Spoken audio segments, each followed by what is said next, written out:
welcome, Harmless. You have a shirt that says Genius? Thank you for supporting Genius. I really believe in them. I think they can do it. I think this dragon is gonna live. I can help. Welcome, though. I hope you're doing well.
Welcome, Marielle. Hope you're doing well. I'm looking forward to it too. I'm really excited. I feel like, It was wonderful seeing Sporema's adventure. You know, their sort of first time, like my first time seeing this world along with them. But it's really exciting to be sort of playing through a second time and seeing a new dragon, able to do things differently with, like, the knowledge and experience they gained from a prior life. Well, might as well get started here. We'll see if anyone else shows up, too. Greetings, travelers, and welcome to Hollowbel's Storytime. I wasn't actually sure if I wanted to stream today. I've been looking forward to it a whole lot, but I got distracted by something else earlier today, and I was playing a lot of that instead. But it's fine. I can enjoy 2 stories at once. And I think I will. How have you all been? I hope you've been doing well. Things have been rather peaceful for me. I had some run-ins with a mosquito fairy earlier. That was a little bit stressful. You might think that a mosquito fairy would be super cute and adorable and would probably be really charming and make you think fondly of mosquitoes, even if they've sucked your blood many times. That's true. She still wanted to suck my blood, though. What a nuisance. Anyway, now that I'm back, and hopefully free of that, let's play some Golden Treasure.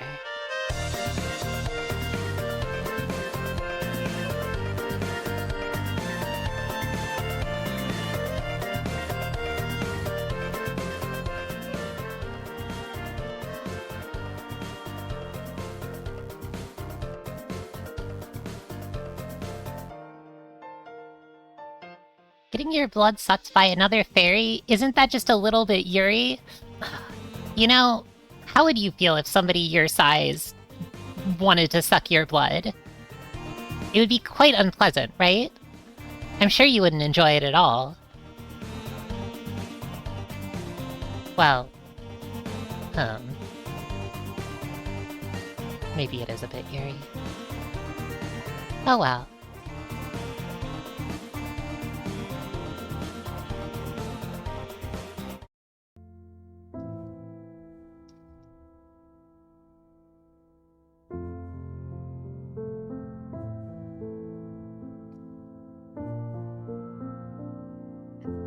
Anyway, we return for our 4th episode of Golden Treasure, the Great Green. A story about the young life of a dragon. I think that, well, let's see. I wonder if there's anything I could share with you all.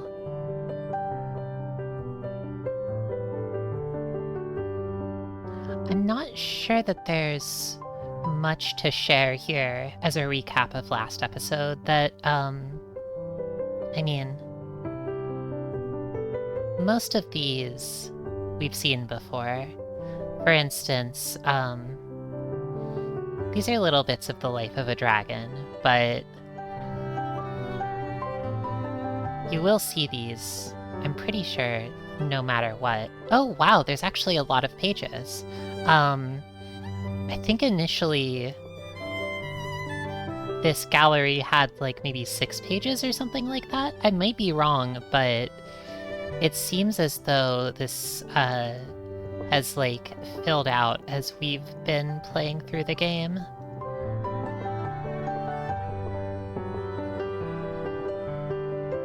Every event gets an entry. Yeah, I think what happened is I started unlocking tarot cards, and I guess that expanded the gallery quite a bit. There are many pages where we've seen nothing, but yeah, there's quite a bit. Welcome, Marie. I hope you've been well. How's it going? As a recap for anyone who wasn't here last time, the character we sort of enjoyed our first 2 episodes with. Dragons don't tend to have names in the sort of human sense, where a name is something that you have and other people call you by your name. They're more for each dragon's own sake. They sort of name those they come across who they find it helpful to have a name for, at least as far as I understand.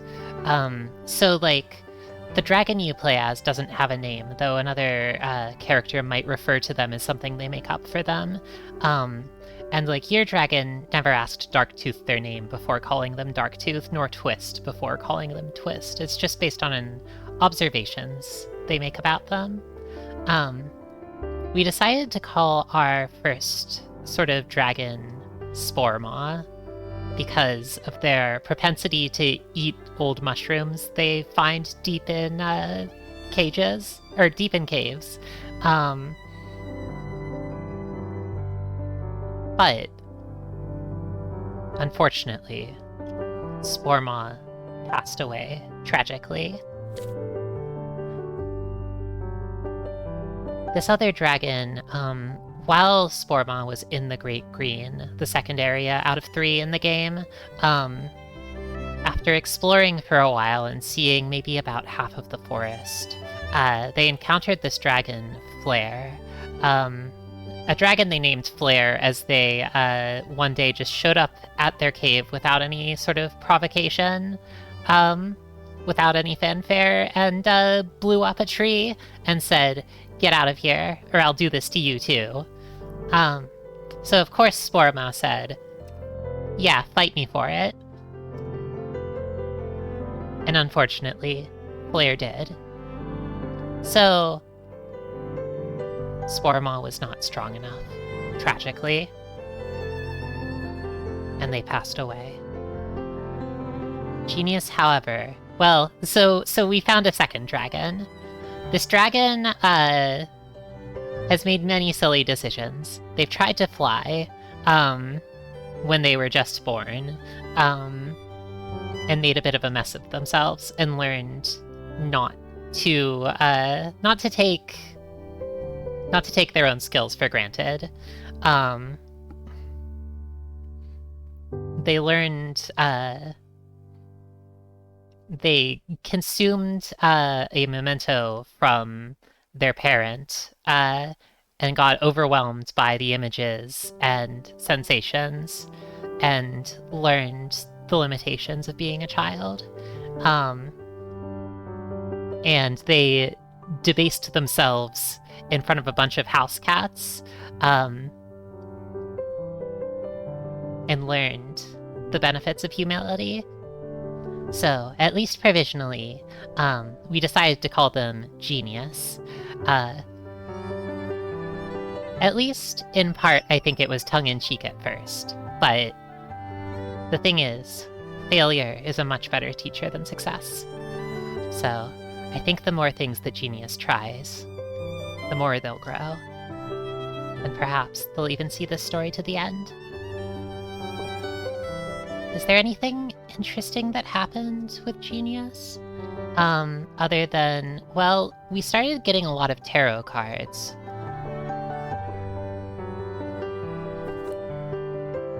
The Fool. This was from attempting to fly, and it going badly, but we learned a valuable lesson. This is Strength, which we found by fighting an old warrior of the, I forget, Lumber something or other people?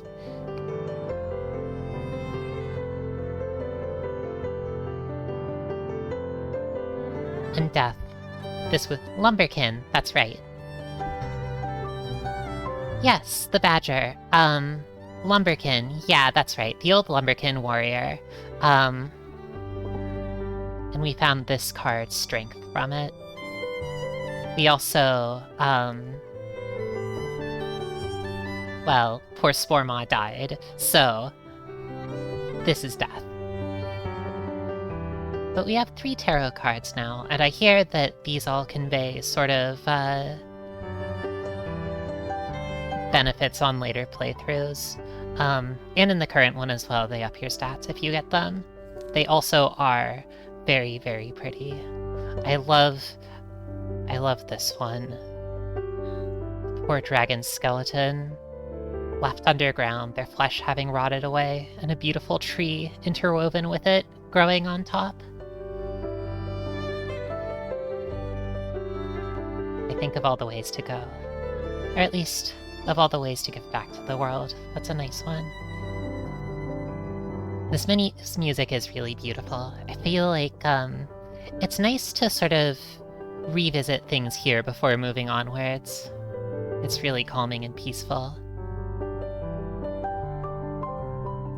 It's interesting that they call the Brightlings, elf gatherers in this menu.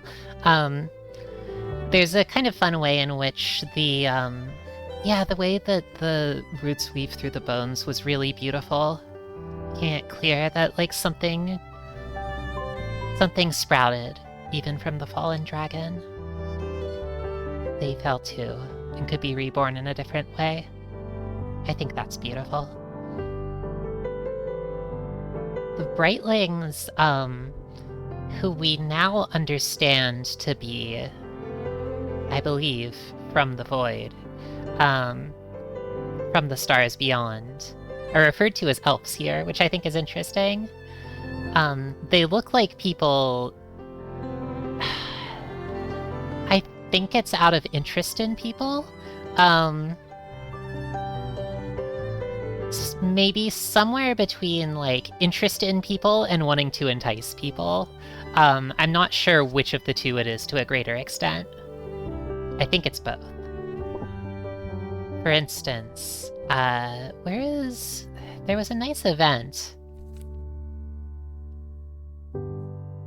of the alien Brightlings, getting it on with some, human men. I hope it works out for them, personally. I didn't stick around to find out. The Brightlings, I mean. Oh, we had an encounter with... what are their names? Clan Singers? Yeah, we saw the Clan Singers. They are... I think this event with them, where they, you find them singing deep in the woods, singing like a sort of heart-wrenchingly beautiful song, singing a song about how they've learned to love and how they love the world, and, you know, they love the earth, they love this, like, the green, they love the world they're born into, they love their prey even as they hunt them, and they love each other, and they love themselves too. The magic of the many who, through the clan, became one, and the love that helped them do it. I love them so much. Genius started singing along too with them, and I thought they were going to get angry, but they actually seemed to enjoy it and kept singing themselves. I want to see if I can find... here we go. Before I get started, one last event. Here's Genius, our dragon, and some cats, along with... Draken can go a woo too, that's for sure.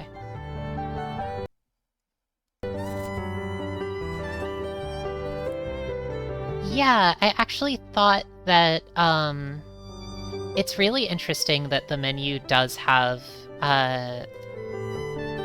they're referred to as, like, cats and elves and things like that in the menu. Yeah, things for a human viewer to reflect on it via, as opposed to for a dragon's perspective. It's interesting that they have both in the same game, but I suppose that this is a little bit outside of the story. These cats taught our dragon how to lucid dream. A gap between the world inside and out. Yeah, exactly. I think that's really special. The, like... by sort of... by being a little, like, clear with the separation, I think it really, like, helps to create the story world that you can sink yourself into, and I think that's really helpful with, like, having an explicitly non-human perspective. Like, it's something the game benefits from, I think, as being a perspective of another species that you can immerse yourself into. These cats taught Genius how to lucid dream, and all it cost was a little bit of catnip and all of Genius's pride as a dragon. I thought it was a very sweet scene.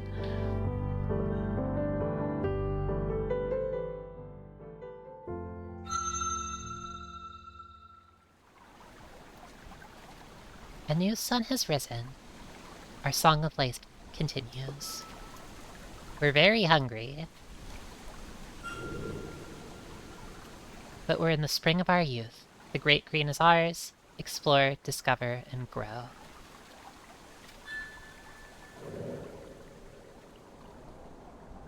This is our cave. Can you do anything back there? Okay, so we can eat one of our items or research an artifact, but I don't think we have any artifacts. Oh, I'm clicking on something that the menu overlaps with a little bit. Nope, no artifacts. Welcome, Cindervision. Hope you've been doing well. Yep, I'm excited too. I've been looking forward to this, even if I got sucked into playing Deltarune earlier. So actually, I thought that I had explored a little bit more last time, but it turns out that even though Spore Maw had explored plenty of the Great Green, probably, maybe not a half of it, but like getting pretty close to it, things are all new for our new dragon. However, we gotta eat, so let's do some hunting to start.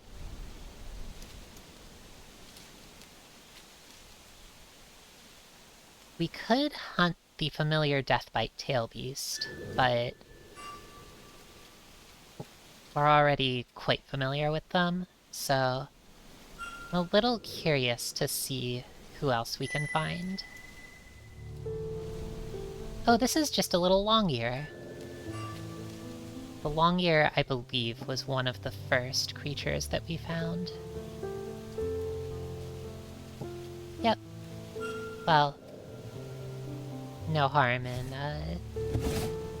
eating something familiar.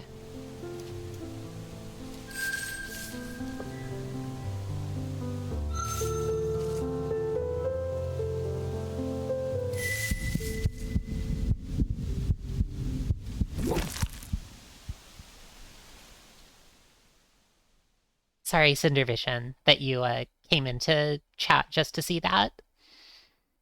We destroyed our prey in an instant.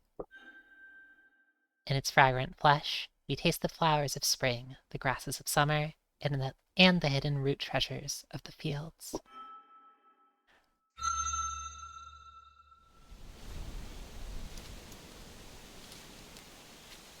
Part of being bunny is understanding that bunny is prey. I think that's wonderful.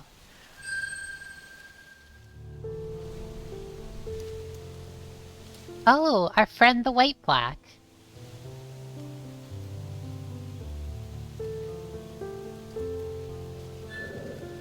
Okay, so the thing about White Blacks is, oh, I guess we're already quite familiar with them. They are known for being both clever and annoying in equal measure. They're a bit of a nuisance. And by that I mean whenever I see them. Well, whenever a dragon sees them, they're sure to endure some sort of verbal torment. I don't think that's the worst, though.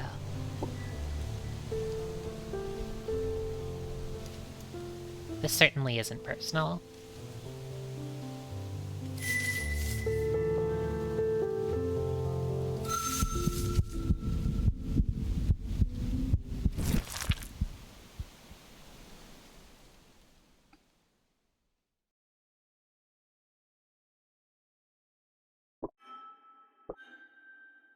Oh, your tongue informs you that you may have been better off not hunting this contrary feather beast, but as you slowly absorb its flesh into yourself, an image comes unbidden to your mind.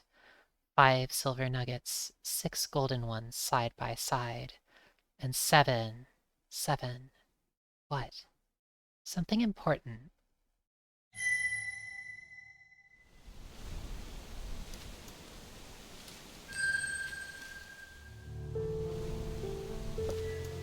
Perhaps what it is. It'll never be told.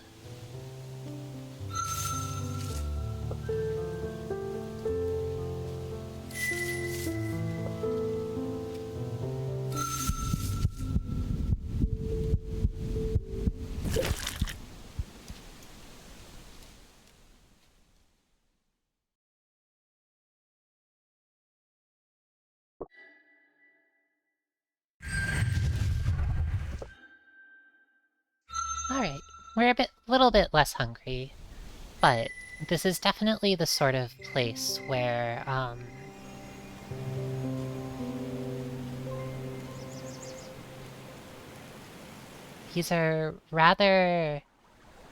these creatures are a little bit on the smaller and more feeble side. I think we would benefit from exploring some more.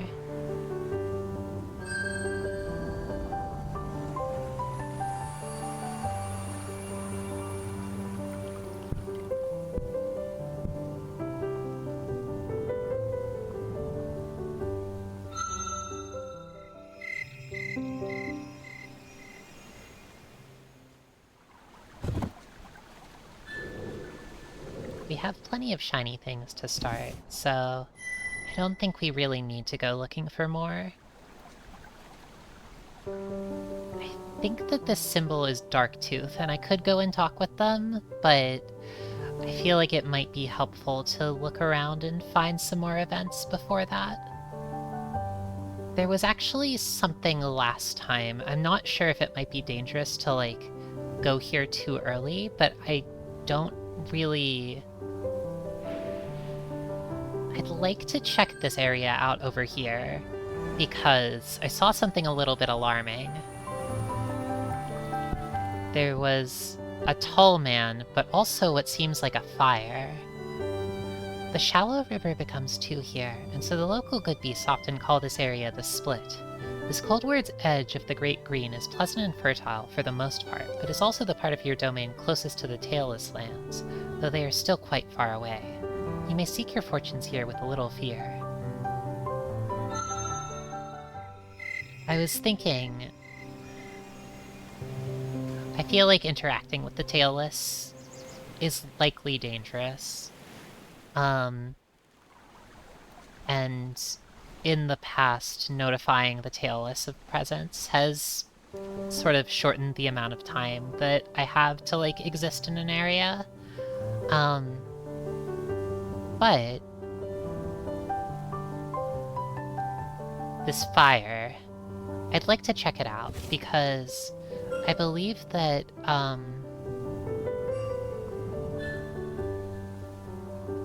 there are tarot cards for the different sort of parts of the game.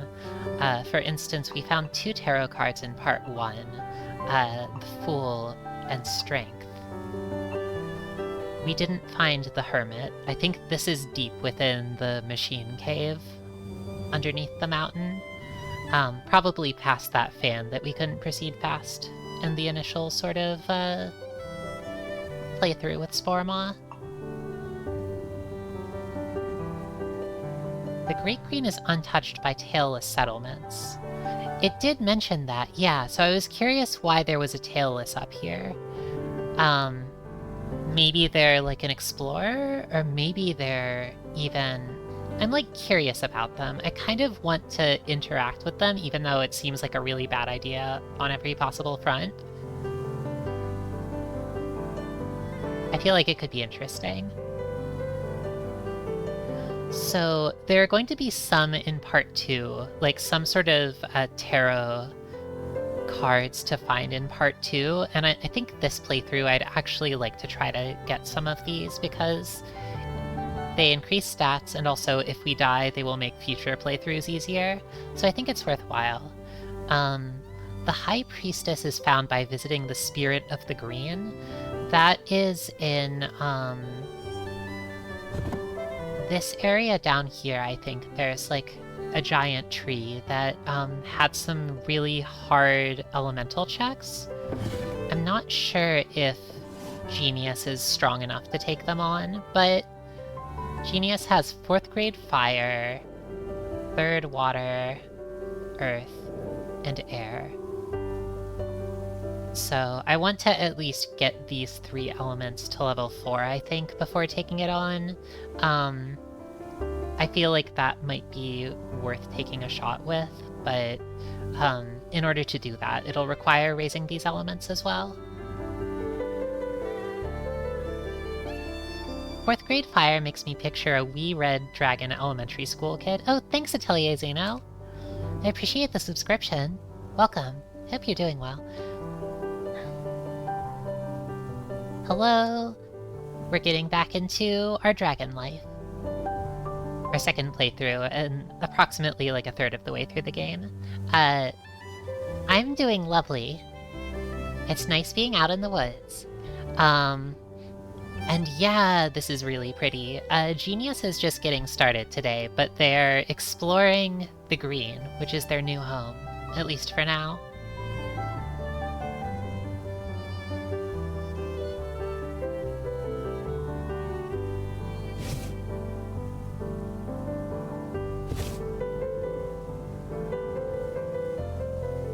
There's something... Okay, so I guess there's something that we can find to help us. That's useful to know. I guess I'll keep an eye out before taking on the challenge of the Spirit Wood. I was naming out tarot cards, but yeah, the High Priestess we need to get into the tree. In part 2, forge an alliance with the clan singers. Oh! I love the clan singers. These are the wolves. I guess there's an event with them over on the east side that I have visible, so I might as well go find them and see if we can form an alliance.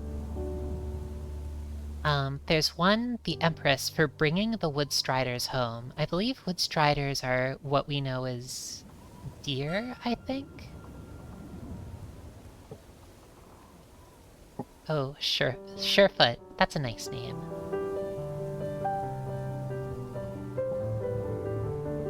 Woodstrider, yes.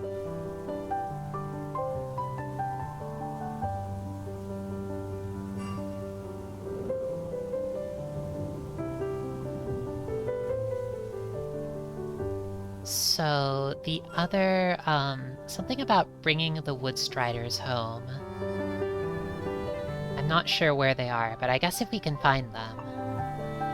In part 2, discover the truth about the Brightlings. I'm excited to do that. I think the Brightlings are really fun. And then in part 2, complete Darktooth's Test of Wisdom. I want to take on Darktooth's Test of Wisdom, but I'm not sure if Genius is wise enough yet. Maybe they will be eventually. Lastly, I think, allow no hunting ground to perish.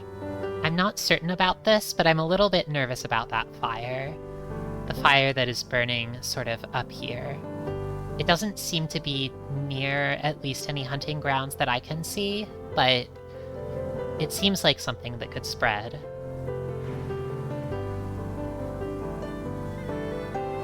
The shallow river becomes 2 here, and so the local good beasts often call this area the Split. This coldward edge of the Great Green is pleasant and fertile for the most part, but is also the part of your domain closest to the Tailless lands. Though they are still quite far away, you may seek your fortunes here with little fear. This is maybe silly to do, but I'm curious about this Tailless. Even though interacting with them before this point has pretty consistently been a bad idea. Oh...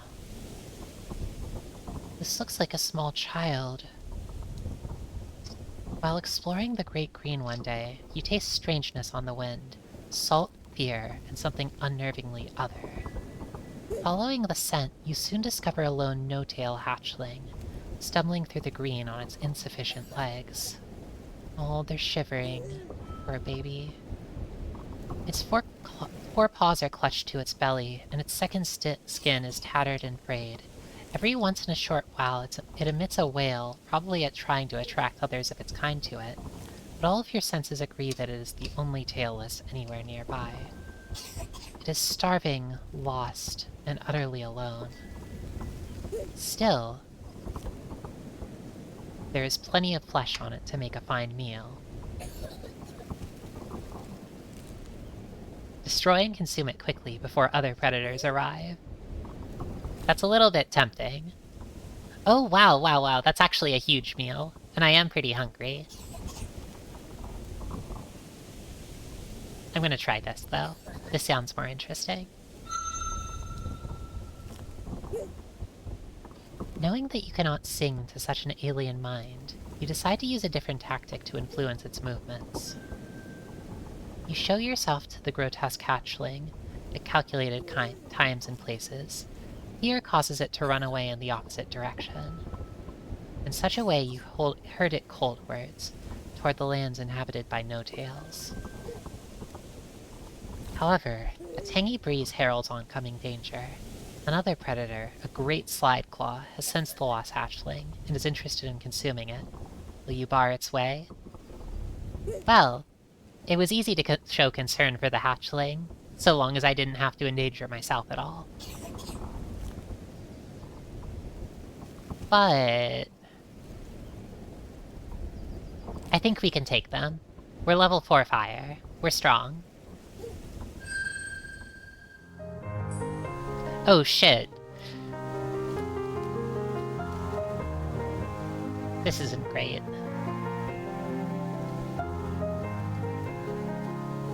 The dance of destruction begins. Let's do our best. Or we could flee. Maybe we could flee.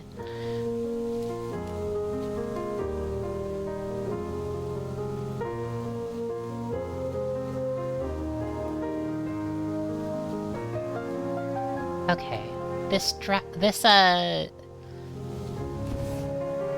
What do its stats look like? Is there a way to read its stats other than by using, Brace to start with? Because this isn't one that we've seen before. Yeah, so where are you? Their way is not known. But they have a red and green halo, so my guess is that they're going to use... I would like to go in and start learning about them, but this looks way too dangerous for that, I think. So...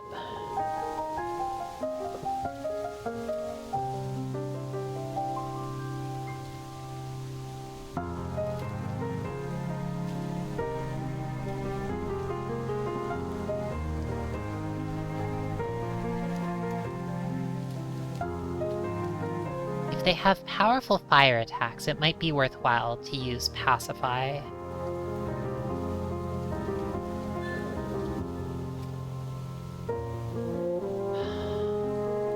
Though it might be even stronger to use Flowing Strike. Oh shoot! They used an air attack!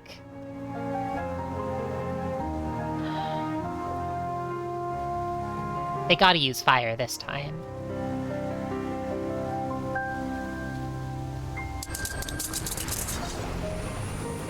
No! I don't like this. This time it's gonna be fire.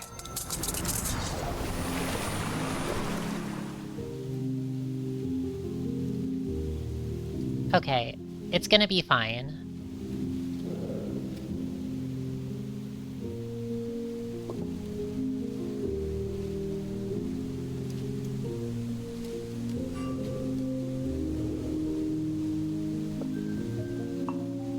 Alright. This is a disaster, so let's go all out.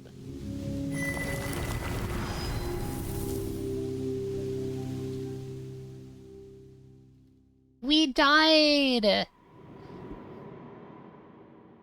Ugh, fine. Whatever.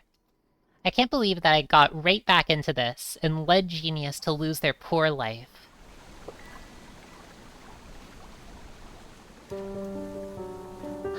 What a disaster. We learned something.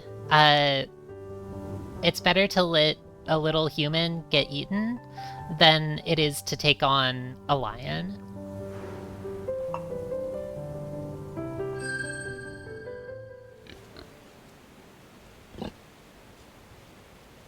Oh, I love this. This is great.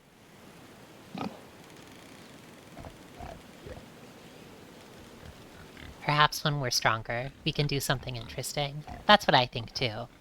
We could eat them, but I'd like to leave this one alive. This is a really nice art. I love the tusk snorts crawling about the world, and the world underneath, glistening brilliantly. Yes, that's right, Marie.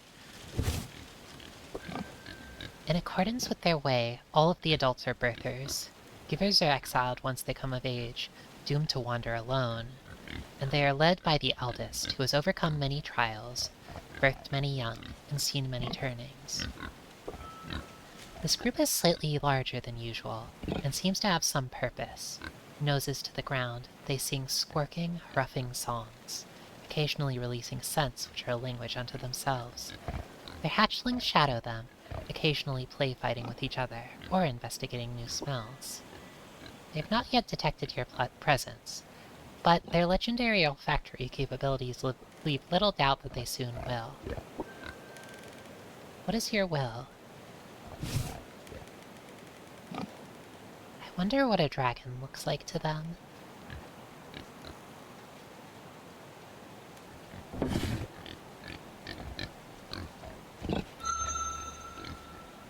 You allow yourself to be detected and approach, holding your body in such a way as to make it clear that you are not hunting. Nevertheless, the birthers gather together, herding the hatchlings towards the center for protection, and forming a defensive phalanx. Their eldest, however, releases soothing odors, and with a series of reassuring grunts to its fellows, opens its mind to you.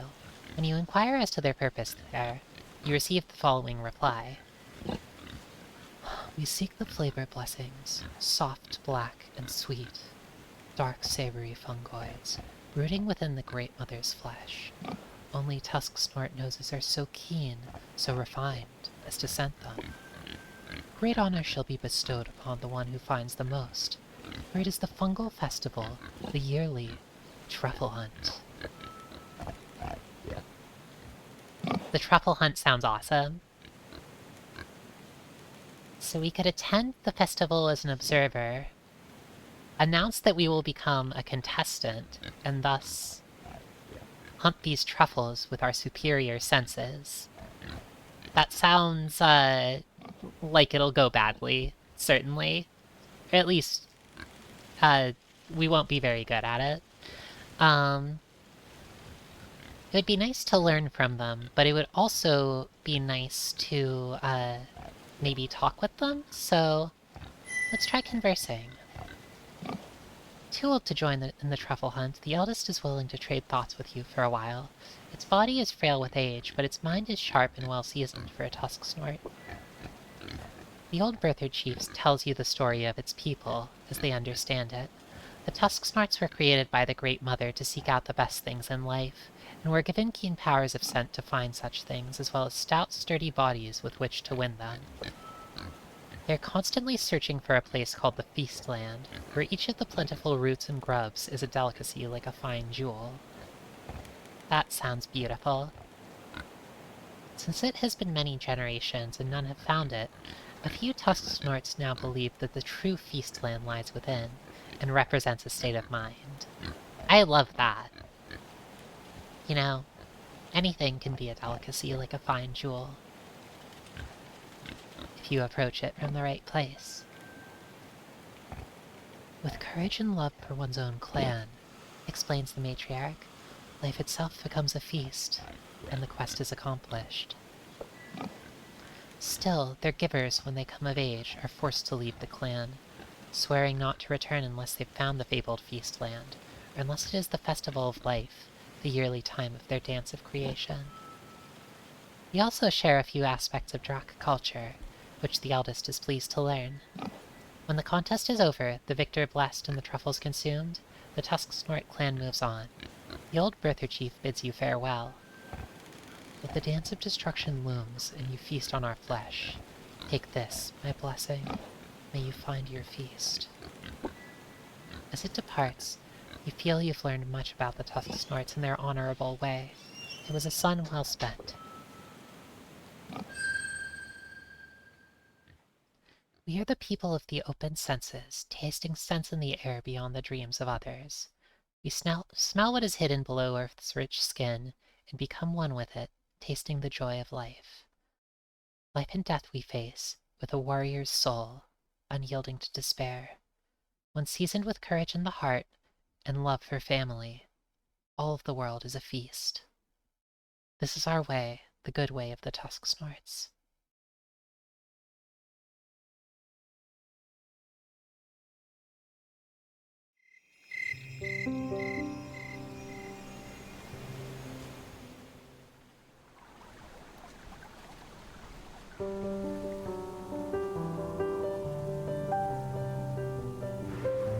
Let's spend some time with the clan singers.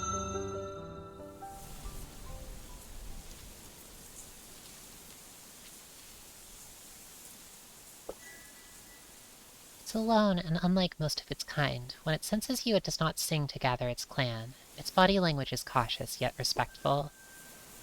I believe we did this event already, on a different playthrough, but this wolf, despite the songs of its clan from far away, is alone. Seeks through the boughs. It's interesting that they have a name. Rather, this clan singer has a name in such a way that the others perhaps don't.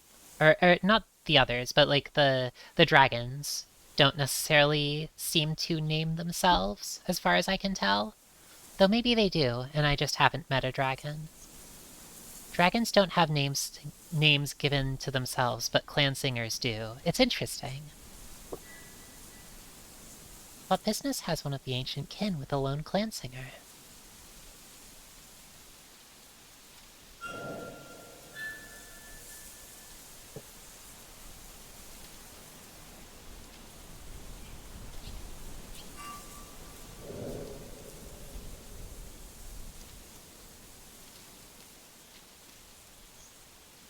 We'll ask about the clan singer people.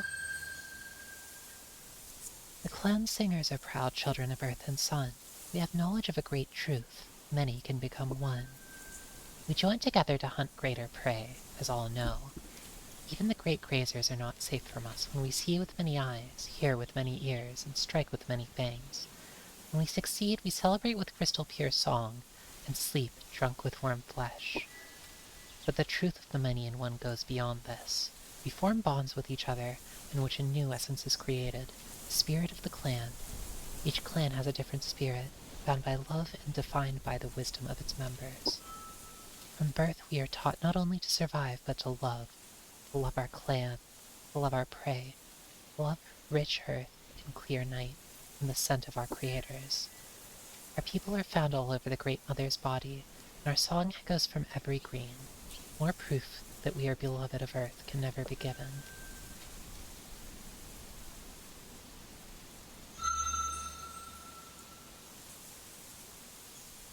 I am loved by my wise birther creator and bold giver creator, and safe in the embrace of my clan. This land is rich and good. Few indeed would leave such wealth. However, it is the way of the clan singers that only the worthy may do the dance of creation. Only the mightiest birther and the mightiest giver may join together to make the future.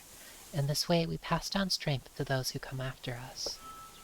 The noble desire to create has arisen within me, and as I am related to the rest of the clan, I must seek out a stranger whose heart I will hunt, and who will hunt mine, and we shall become one, forging a new clan and bringing the song of my people to new lands. Most are content to live and die in their birth clan, but to bravely enter the unknown is the price one must pay if one wishes to pass on their essence. I will create, or I will perish. So have I sworn, and sundered the bonds of my birth clan. I'm cold and alone now, but I have chosen this path, and will walk it with sure paws and clear eyes. Hey, do you know any treasure? Oh, indeed, I know of many treasures. My creator's splits the night and fragrant spirit are treasures to me. My clanmates, each of them I treasure in my heart and will never forget. The hill den where I was born is a treasure. The prey I have consumed were all treasures, and this land is a treasure. I hold them all within me, and they can never be lost or taken. It is sung that the kin seek strange treasures, things which cannot show love and which can be stolen away, yet are somehow valuable. If you seek such things, great kin, I know of none.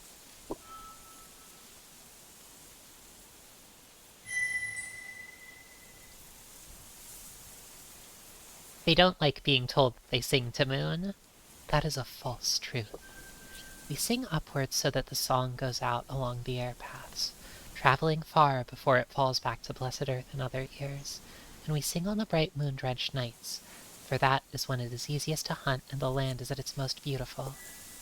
Our praise, though, is not to Moon, but to our honorable prey who has given its life so that we may live, and to our clan, and to Earth, great mother of us all. May you learn, live, and love, great kin, if love your people can know. It continues on its way with the easy loping gait of a long-distance traveler. You never see nor smell it again.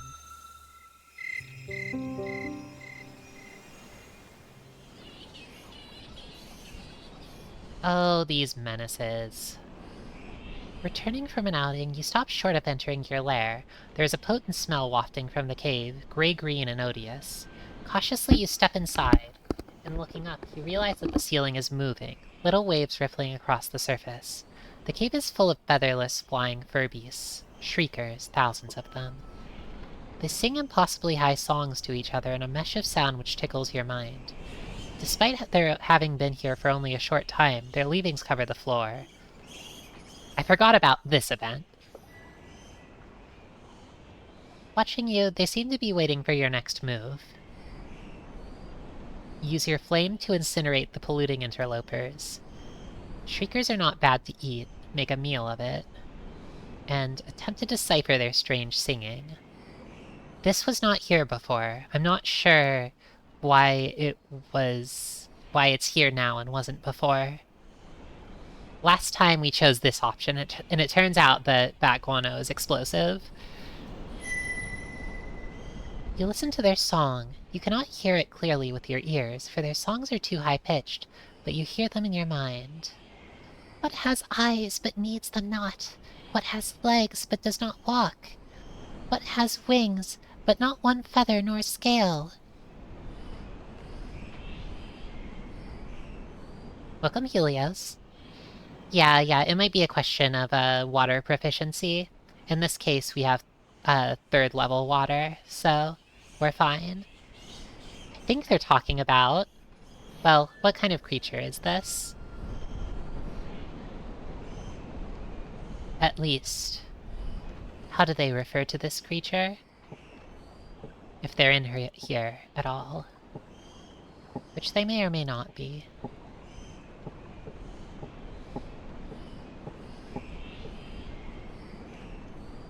Oh, pretty. A day skyclaw.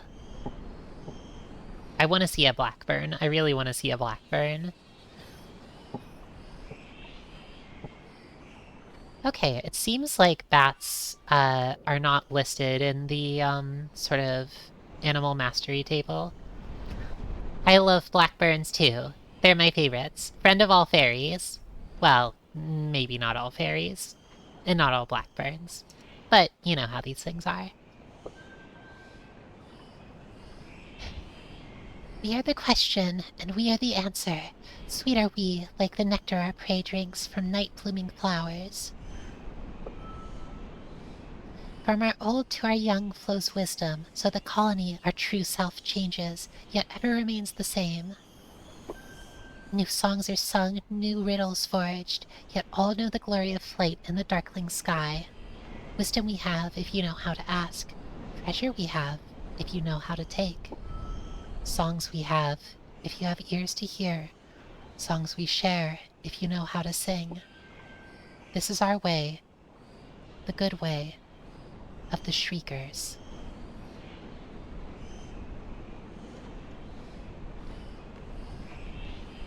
This sounds nice. Okay, so we could eat them and we're hungry, but they shared their wisdom rather kindly, so I'd rather not. Maybe we could share the cave with each other. That honestly sounds pleasant.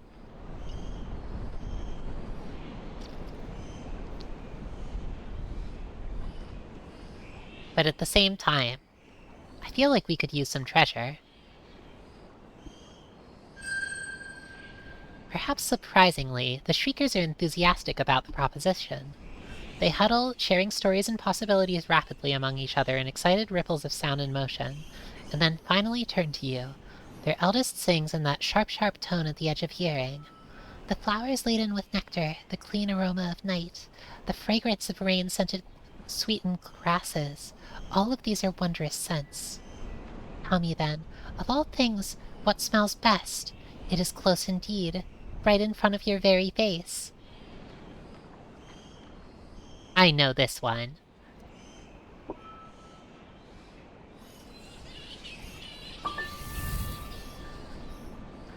The Shriekers as one take flight and leave your lair, happily defeated, laughing in their tiny voices at the answer as they scent their way to a new home. Don't try getting in a riddle fight with genius. Before it leaves, the eldest from among them teaches you a secret method for extracting fire seed from bat leavings. You collect enough of the stuff afterwards to make what amounts to a wad of pure destruction, just waiting for a flame to kindle it and unmake nearly anything. What was that other one's name? That stinker. Was it Flare? I don't remember if their name was Flare or something else, but their ass is grass. They're dead. You call it a boom for the sound it will surely make, and store it away safely in your trove.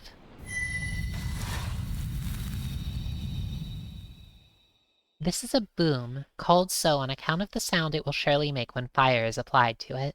You created it out of Shrieker leavings.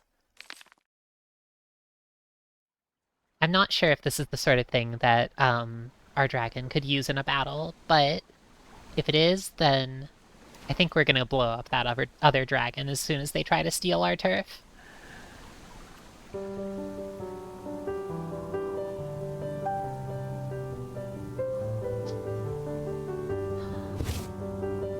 Getting especially hungry. I think that, if there's anywhere we can eat, it would be nice to. Oh yeah, let's eat some goats. This is the approach to the high moor known as the Skyward Reach. Trees and thickets are rare here, replaced by brown heather, steep slopes, and heavy stones. A tribe of hardy and tasty surefoots resides here, but hints of sulfur on the breeze suggest that you are nearing another kin's domain. Tread softly. This is, the Trap Master, a ruby dragon who has a different name than the Trap Master, who likes to set traps for you. Well, for anyone, but... Vantage! Thank you, Harmless. Thank you for remembering where I did not. One who always likes to have a good vantage point over you.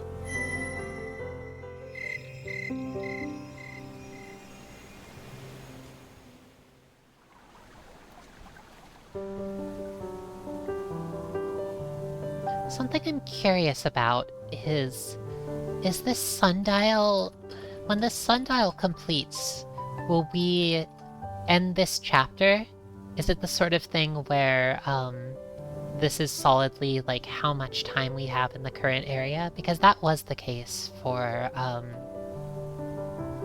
I believe it was Heartbone Valley, the first area of the game? I guess we'll find out as this goes on. Let's hunt some goats. Great Horn Surefoot.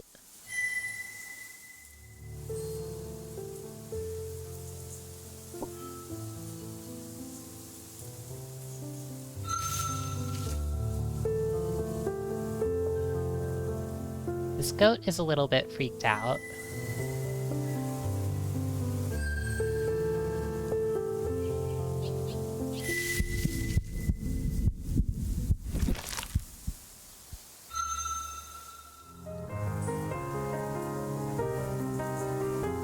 The redolent essence of the Great Horn Surefoot dances on your tongue.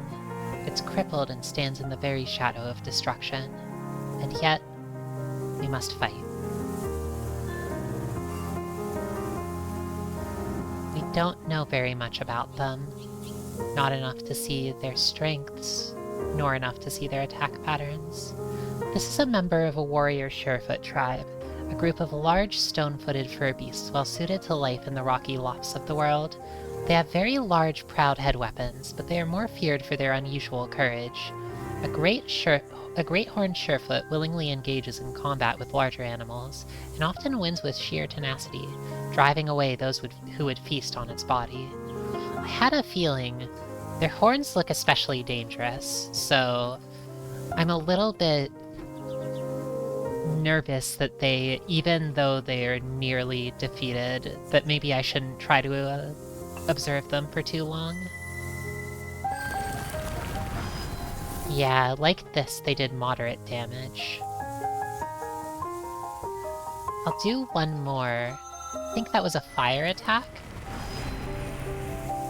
Fire, air... Oh, we could still learn more, though. Fire again. Not only that, but their fire was enough to win a clash against level 3 Earth. So I think that makes them level 4 or higher fire.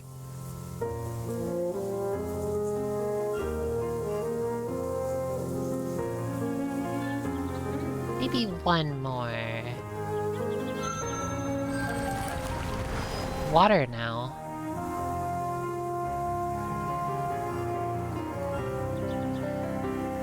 Oh yeah, they're level 5 fire, and level 4 earth, level 4 air as well.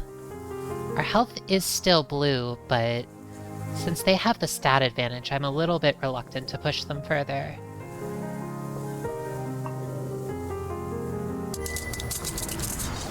Yeah, that set our health to yellow, but it was enough to defeat them. You take its head weapons as a memento. And that healed a lot of energy, at least. And we got some treasure.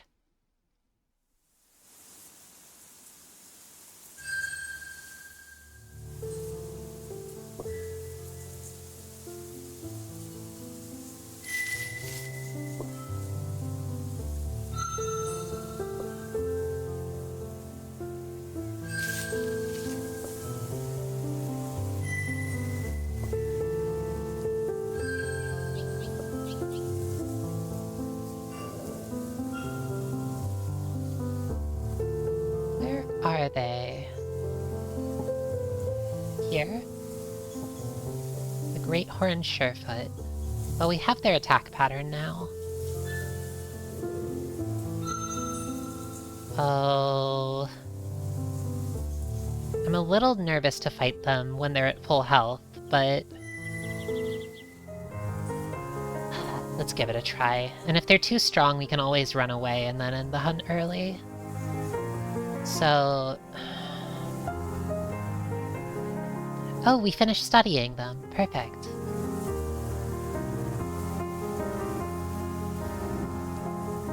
So...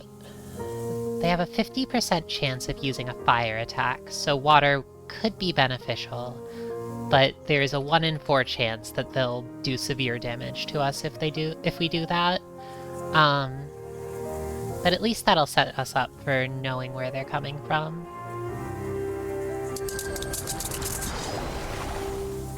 Ooh, did they actually... Oh no. Our stats are lowered because we're weakened.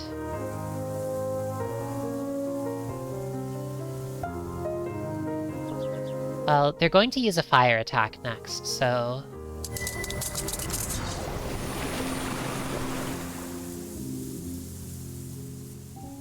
We're crippled and near destruction. I'm out of here. Yes.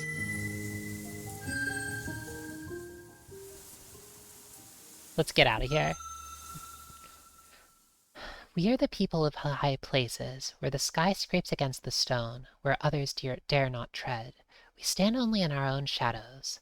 The peaks are hard and gray, and yet there is no treasure in the great greens like the clean taste of the breath of the mountains, the naked stars burning above us, close enough to touch, to reach out with our tongues and taste. Learn to make the high places your home, in thought and in reality, and every battle shall be downhill, every conflict to your advantage. This is our way, the good way of the great horns.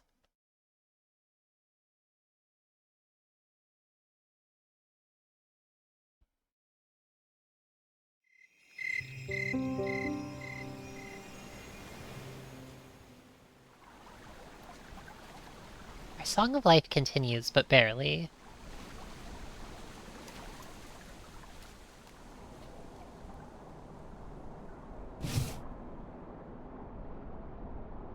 We could consume a Wake Leaf. I think that just, let's get some rest. Oh, we can enter the dreaming. That's nice. I'm not sure whether entering the dreaming is, whether you rest if you do it, like if you heal.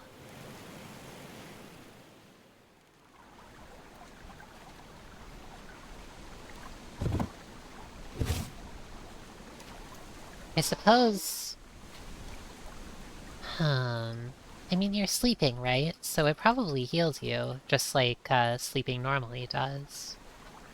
Is my guess? Let's dream of water.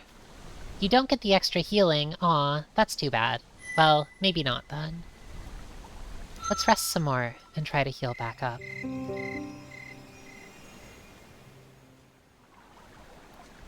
It feels a little tragic to be sleeping away our time in the Great Green, but I don't want to approach these challenges with severely weakened stats.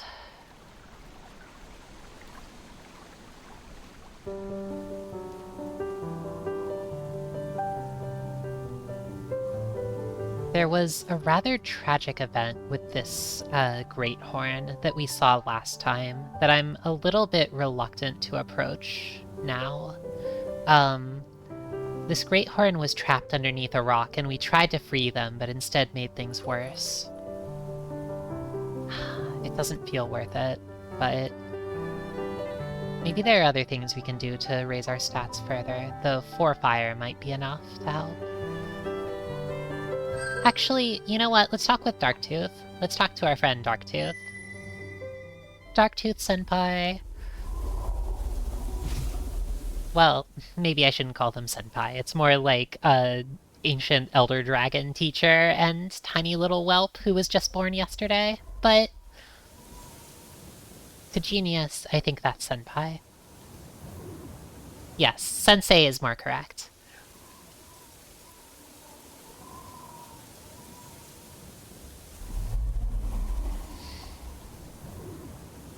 The trek back to the edge of Darktooth's territory takes most of a sun, but once you announce yourself, you're not kept waiting long. Scarcely have the echoes of your song faded, when the dark-winged elder appears in the sky, gliding down to settle before you.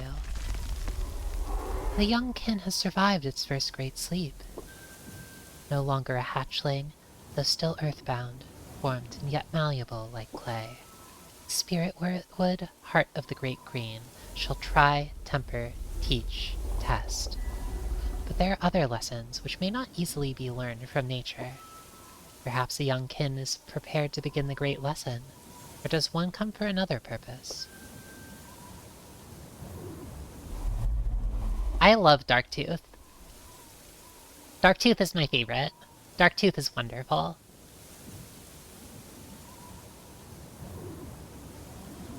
Great One, what is the great lesson? Beyond all single questions which can be asked, there rest certain truths which reign over reality as the kin reign over all good beasts. The great lesson imparts such truths. It consists of various trials, meals for the mind. One who is found worthy shall have powerful verities revealed, which illuminate the path to wisdom. Yet wisdom is power, and all power comes at a price.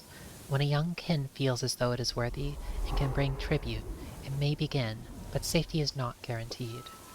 Truth, like all treasure, can only be earned and never given. I want to begin the lesson, so let's make sure we have 33 shiny things, so we can ask some questions. But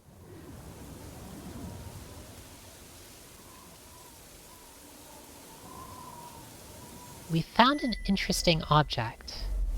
Has a hatchling found treasure of an unusual nature?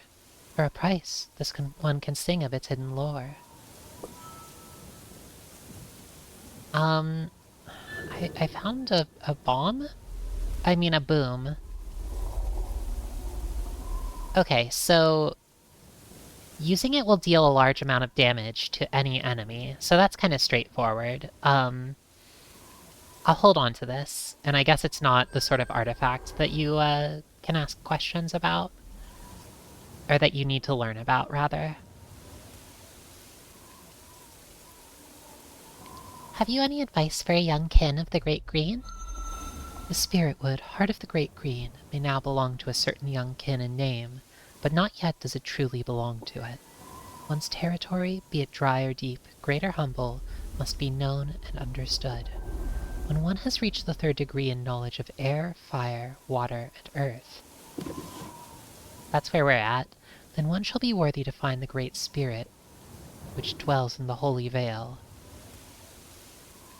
I don't think 3rd degree was actually strong enough last time, though. I think that we had 3rd degree of water, and it wasn't strong enough to actually reach them. One is also not alone in being near to the heart of the green. Other kin are near, and may diminish one's hunting grounds if a formal agreement is not reached. Maybe I could try it again, though. A wise young kin would meet with the rulers of the Riverwood, the Skyward Reach, and the Empire of Reeds. One's son, when one's wings are vast and light, perhaps they may be challenged for their lands. But that son is still many turnings away. However, one may also encounter wandering nomads. These are other kin who, bereft of a home, shall challenge the keeper of the Spirit Wood. Yeah, I met that bastard. There shall be tests which refine one's essence, as stone is refined into crystal by time and place. Maybe I could meet with some other dragons and get to know them a bit better. That's something that Sporemon did, but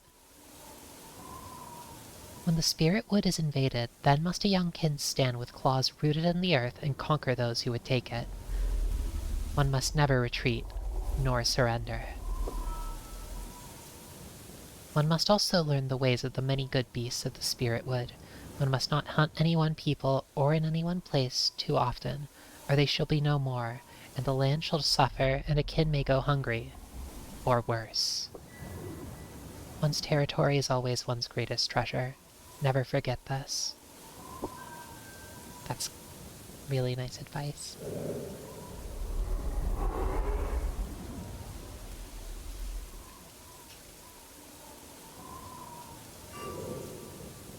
Since there are other Drakkin here, I'm curious. Who are the greatest among the kin?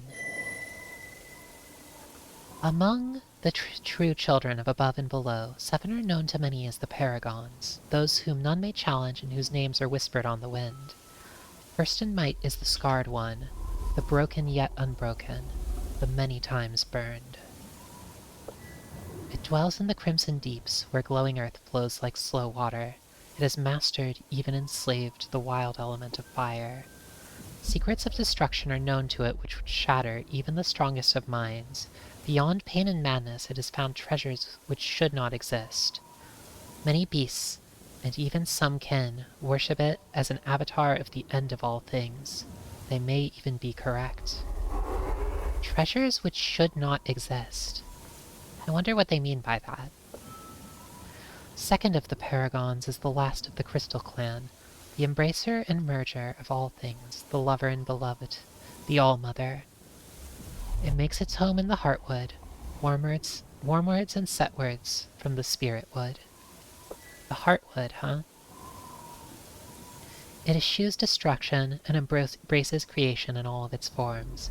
It claims all life is beloved unto itself, and seeks to weave together the fates and even forms of disparate things. Third is the living drowned, the blue cord, the cool darkness, the deep one, fathom. And the set word great blue, it quietly reigns far below the great waves. It rests in the dark places known only to hidden, twisted things, which give their own light, beings which long to be sun and know only eternal night. It knows all of their secret names, and all that has ever fallen into the crushing deeps belongs to it by right.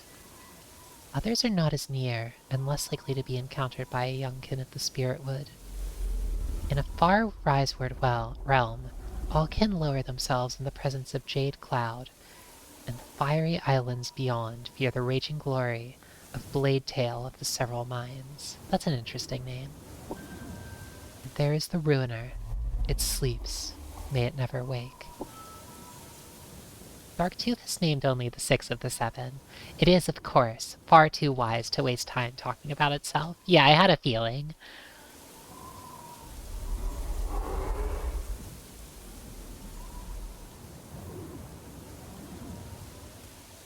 Hidden, twisted things which give their own light, beings which long to be sun and know only eternal night.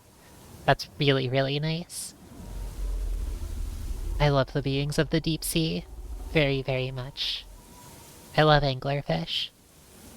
I love all the other strange, transparent, crushed beings down there.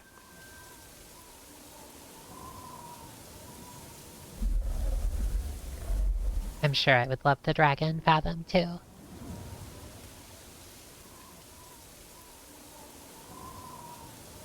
The Woodstriders.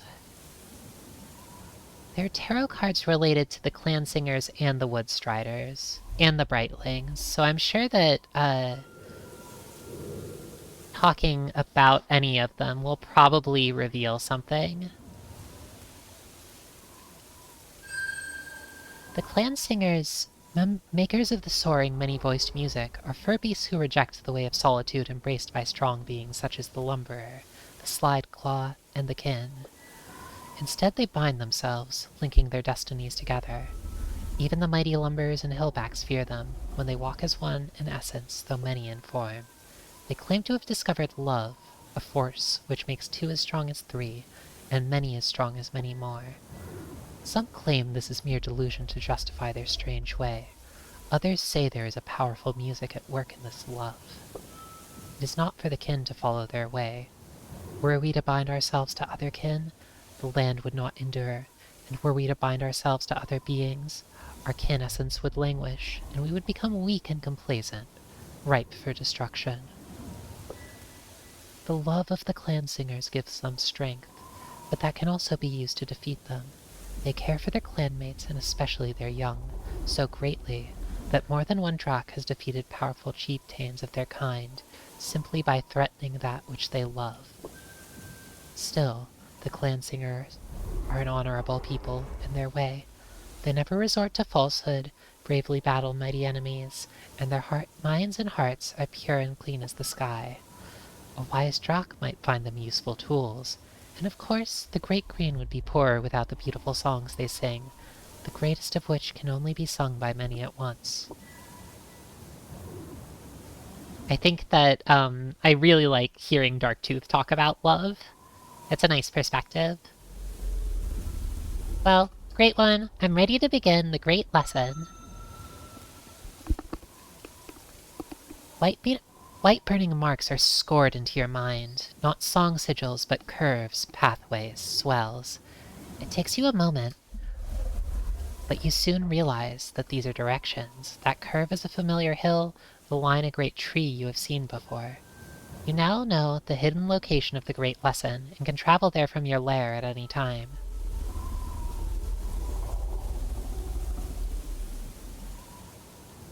Be warned that you may not be able to leave for Suns. Only a fool would attempt this adventure without a healthy body and a full core. I am not full, so I probably shouldn't. And I feel like my stats could be higher. These three are very close to reaching the next level, or at least reasonably close, so...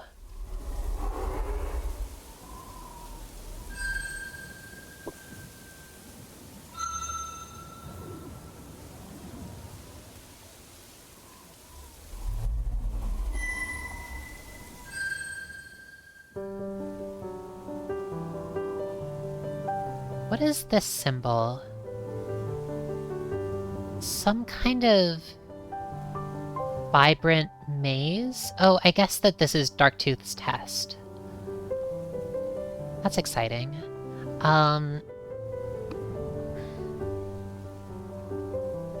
Could keep exploring a little bit further, but... I'd kind of like to eat, but the, location here doesn't really refill much hunger, and the one up here is, a little bit dangerous. Maybe I'll just do a less challenging one for now.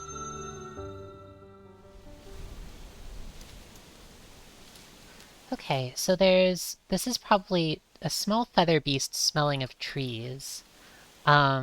And a small fur beast with a very pungent odor.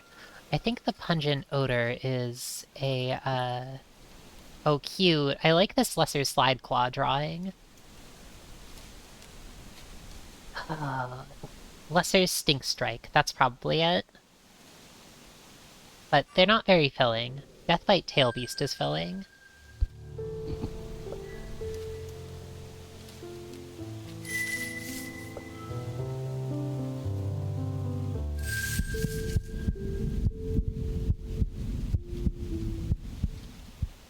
Alright, whatever. Let's eat.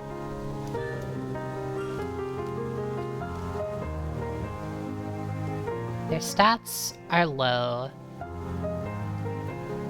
They use water, earth, and air.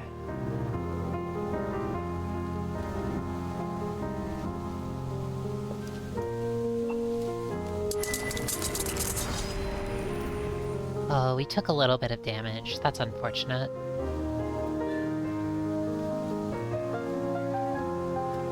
So this could be water or air.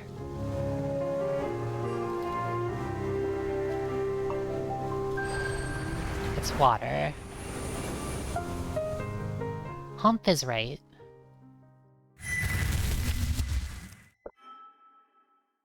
We got a bit of energy out of that, though. So let's eat some more. Welcome, Silver Changeling. It's nice to have you. Yep. Being a dragon is excellent. We're always, messing up in detrimental ways. We got eaten by a lion earlier. That was exciting. Or perhaps rather, we dreamed of being eaten by a lion and we lost a life in the process.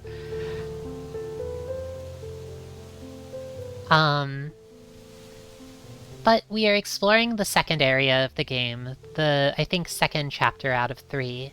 And the Great Forest is it's beautiful, it's full of wonderful creatures, but it's also very deadly. So, it's a bit of a struggle, but I'm hoping we'll find our way.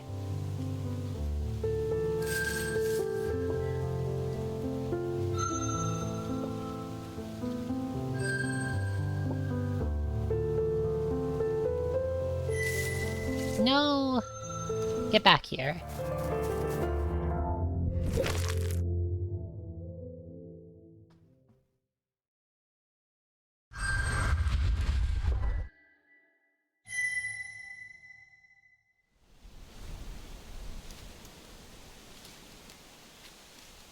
I didn't know our dragon had those kind of dreams. They're into some A+. Do dragons eat of being devoured alive by other fearsome predators? That sounds a little masochistic. Kinda nice, though. I mean, they're at the top of the food chain. I'm sure... Might it get tiring, being on top all the time? Maybe that is the sort of thing they dream of.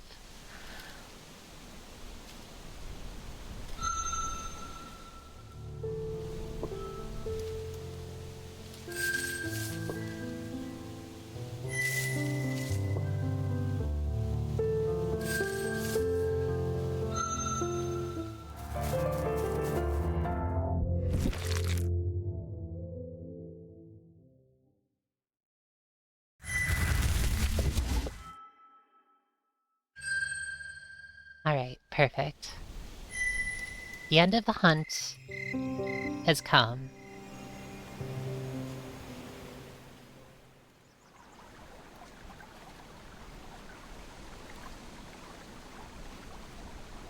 Being pursued in a QuickTime event for once? Yeah. Okay, so... we would definitely be just, like, enjoying life, and a scary presence would approach. They're sent on the wind, but before we know it, the QuickTime event would start, and we would have to click to run away from an unseen predator. But no matter how fast we ran, they would descend upon us. Ah, that's nice to think about, isn't it?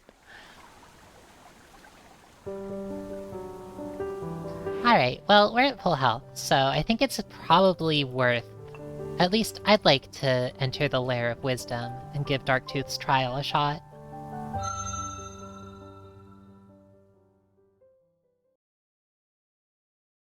I'm sure this is something that Prey are quite familiar with. Yes, this is the place. That unusual foreign tree must be the final marker in the mental directions given to you by Darktooth. This bird is another being with... I see the halos of fire and air, but there's also a golden halo, and I'm still not sure what sorts of things the gold is associated with. I mean, probably the golden treasure, but we don't know what that is. I wish they had the Lair of Wisdom too. Sounds like a great place, honestly. It only costs 20 shiny things. Here lies the entrance to the Great Lesson. A skyclaw rests upon the expatriate tree, watching. As you draw near, it sings. One draws near, pulling away from what it was and toward what it shall be. This is the gate of beginning. Its vastness represents all truth, all wisdom. Why are you worthy to enter? What do you possess? Do you know the great truth? I'm genius. Hmm.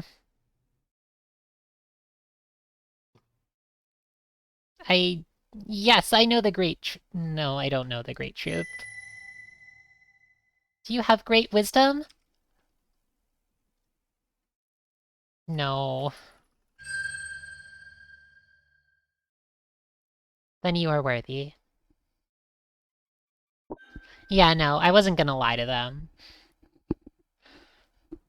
Remember always that nothing can be filled unless it is first empty. Nothing improved until it finds it is lacking. Nothing learned until one admits ignorance with humility and openness. Look down, look down. That's hard, but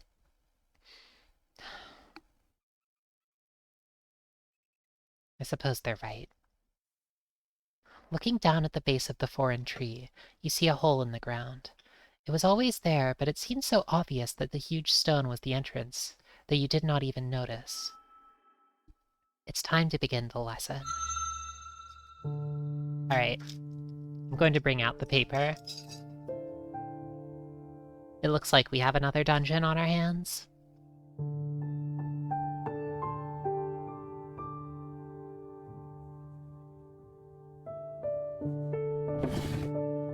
is the maze of history.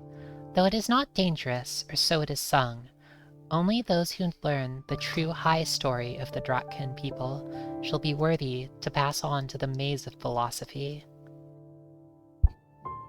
Time is of the essence in this den, and thorough investigation may take many suns.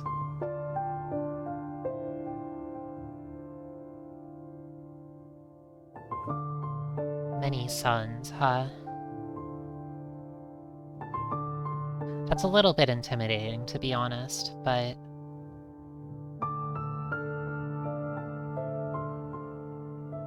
this is Darktooth's challenge, so I'd like to approach it with openness and humility.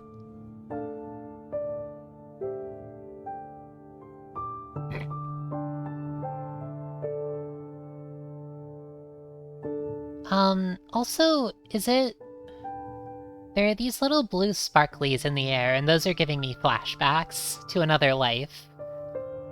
They're probably not that, though. Maybe this place is full of, exciting gases? Alright, let's take the left wall and see where it gets us.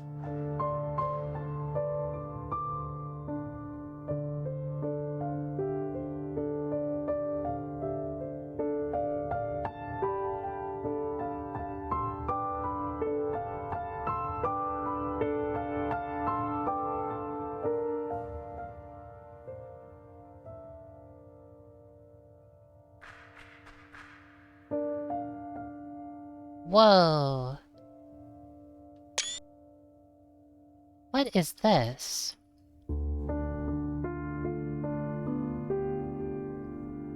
This looks like...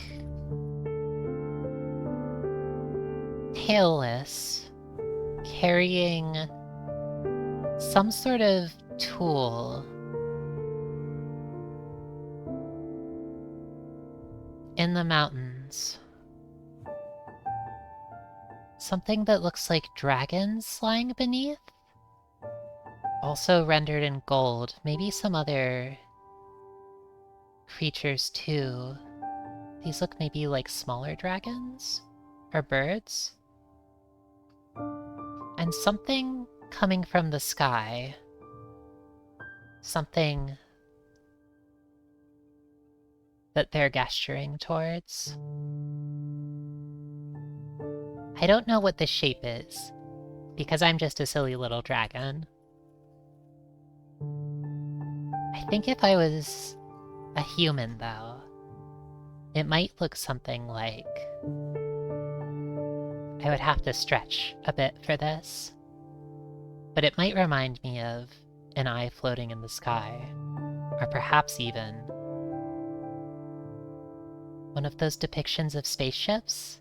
You know the ones that are round, with the tractor beams. Those are the things, hypothetically, that I might be reminded of, but who could say? There's no text about it. An unidentified fantastic object. That's right. That's exactly it.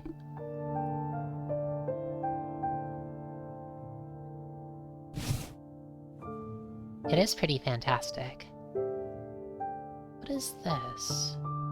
Is this anything?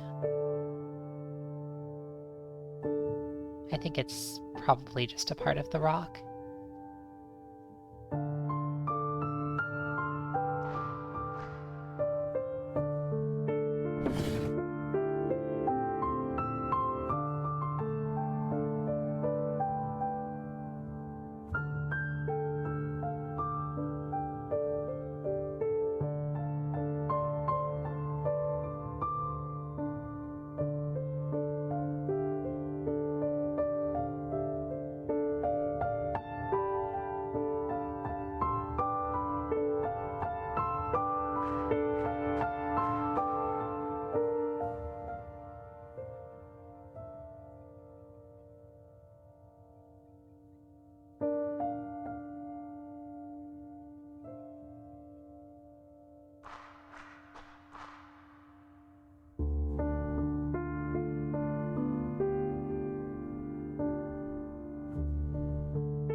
another. What are these? This one looks like... The symbol looks representative of a small drakkin. But what is this thing floating above their head? Something rendered in gold. Whatever it is, it's beautiful.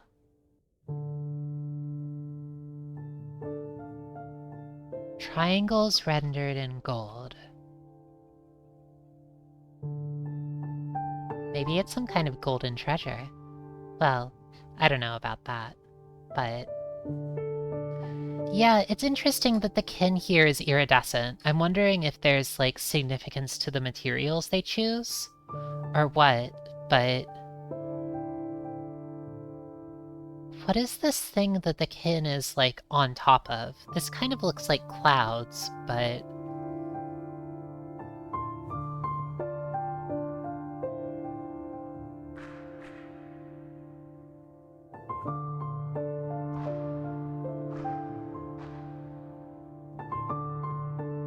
Oh.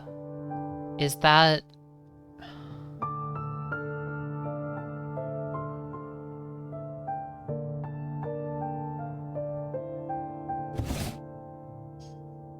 You know, this kind of storytelling has cool Steven Universe vibes. In that show, there's artwork and stuff in the backgrounds that also tell a story, kinda in this style of cave art.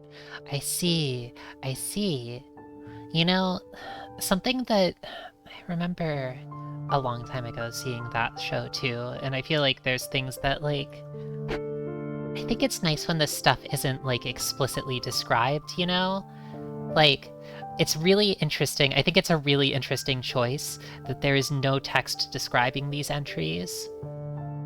They're just presented to you as is. There's nobody talking with you about them, telling you what they are. They're just... What's this? Something here can be clicked. I wonder if that was in the others as well.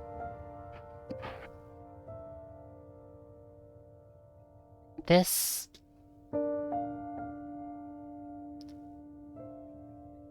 Actually, unidentified fearsome objects? Yeah, you know...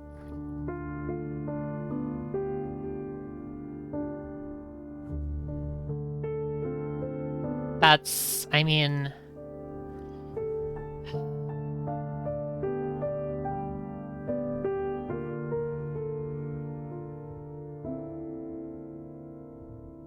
Probably shouldn't favor one conclusion too much, just from, you know, for the sake of keeping an open mind, and yet, that was what I thought too.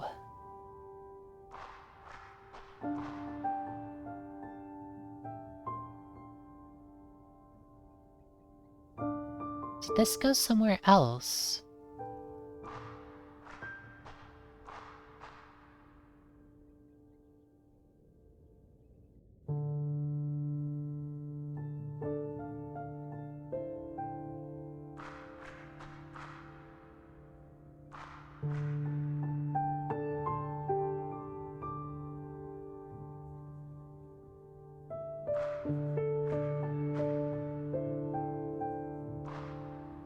Weird.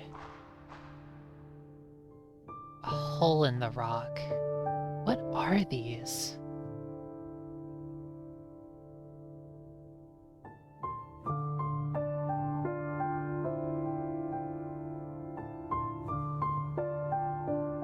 I don't really know what to make of these,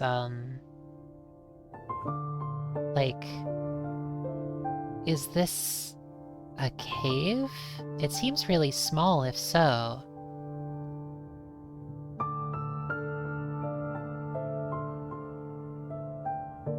What is this? It looks like these are volcanoes erupting. Something like, maybe ancient dragons buried below them. A screaming being of some sort. This looks draconic. And then it seems like whatever the golden triangles are, they're like pouring something onto the land. But what is that? The dinosaur friends are not making it. Yeah, it seems like that.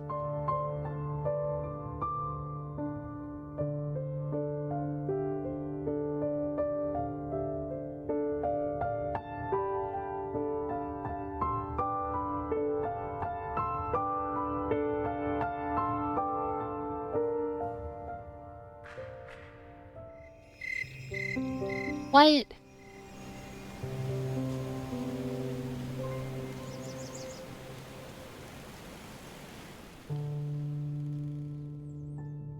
Oh, okay. I see. That just happens because time passed while we were in here.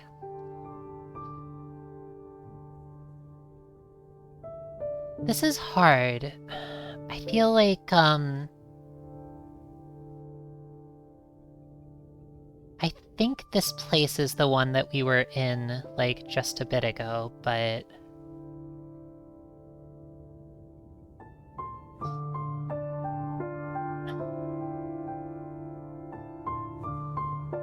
Koja, welcome! Thank you for the subscription. Much appreciated. Welcome, I hope you've been well. Oh my gosh. We are deep inside Darktooth's Test of Wisdom. The beautiful Elder Dragon has, taken us to, or has, like, presented us with a challenge designed to test and maybe explore? Well, I say test our wisdom, but I think there's more going on here. We're learning a little bit of dragon history. You've had your time slaughtered. I'm sorry to hear that. How cruel would somebody have to be to waste your time? Seems awfully twisted.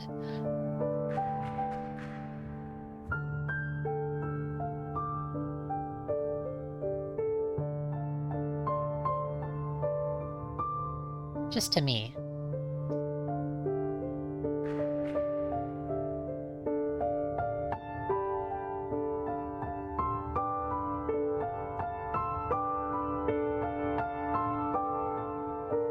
Let's see.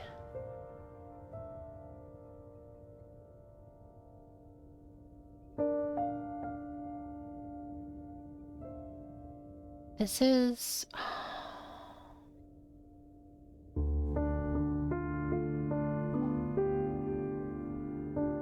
both dragons and tailless. Oh! Very much absorbed. How has Night Rain been? That's nice that you've all been getting a chance to play it.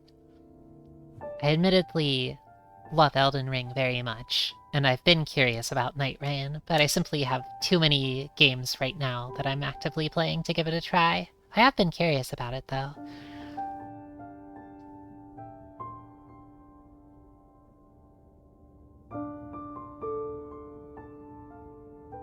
It seems like there are mammals. These, like, renditions of what seem to be small tailless with wrenches. Did the tailless and tailed tag team against the UFOs? That would be kind of great. They seem like they're...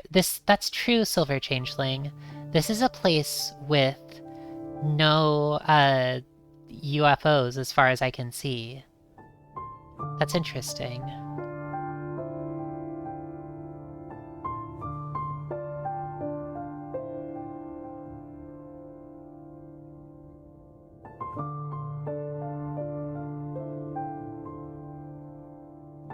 There's nothing in the sky above them but the clouds. But there are the bodies of tailless and of dragons underground. That's curious to me.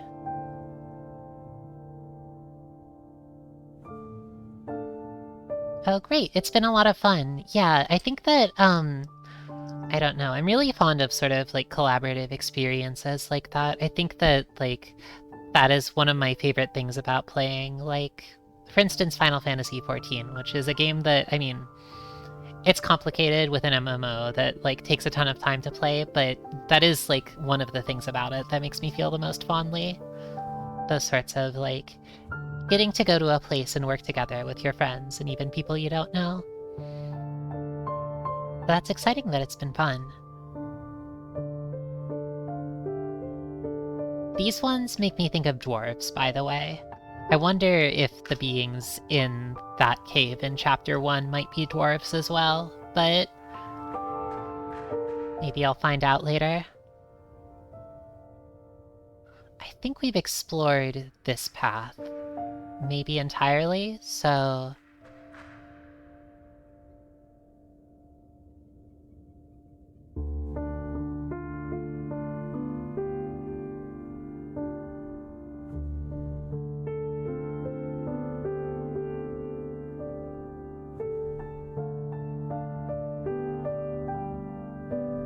Oh...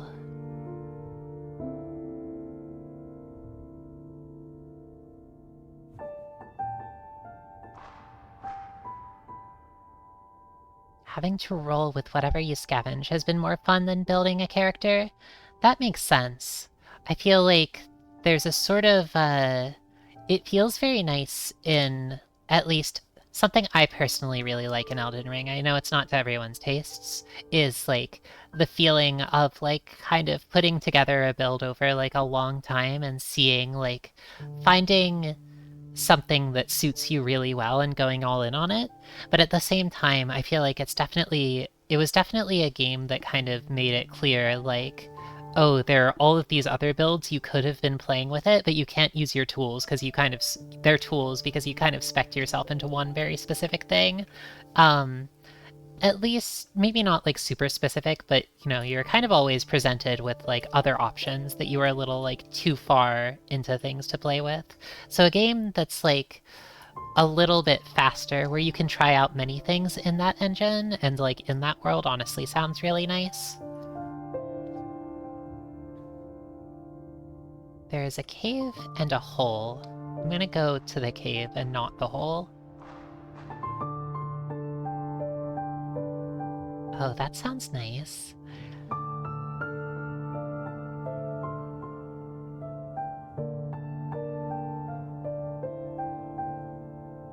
Who is this?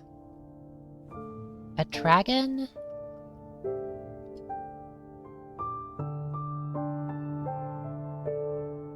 In a world of dinosaurs and small critters,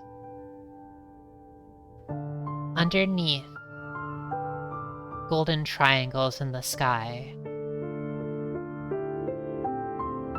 this dragon seems to appear, and they have... It's strange. It looks like are they eating a dragon and carrying more dragons inside of them? What is this exactly? Is the golden triangle also the sun? That's a nice idea, Silver Changeling. It could be a representation of the sun. Something a little more abstract. When I think sun, I think circle, but... I mean, these are rays, so maybe it could be. The sun is a sort of golden treasure.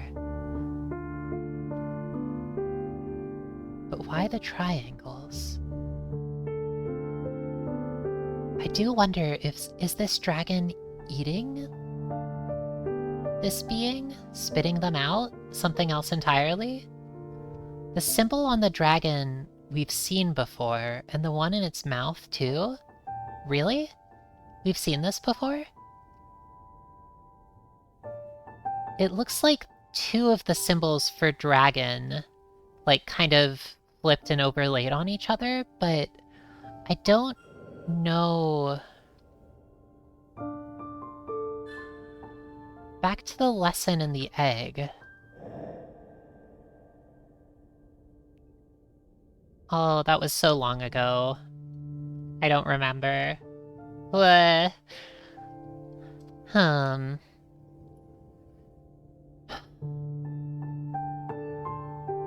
What was there? A big dragon ruling over the beasts of the world? That could be it. I mean, this is like close to the symbol for Drakkin. These are, I mean, but I'm not sure if that's it. I'll save this and maybe one day I'll remember. Or discover it again, but...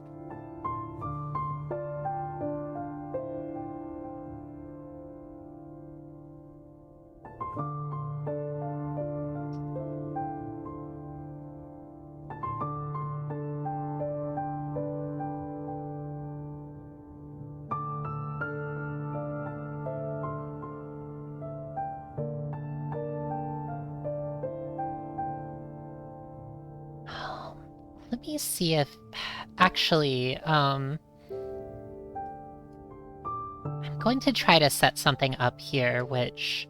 I've never tried to do something like this. I'm not sure how, feasible it'll be, but I'm going to try to, I'm spending a lot of time here, like, kind of quietly adjusting, like, something, and I promise I'm not, like, just spacing out entirely or anything like that.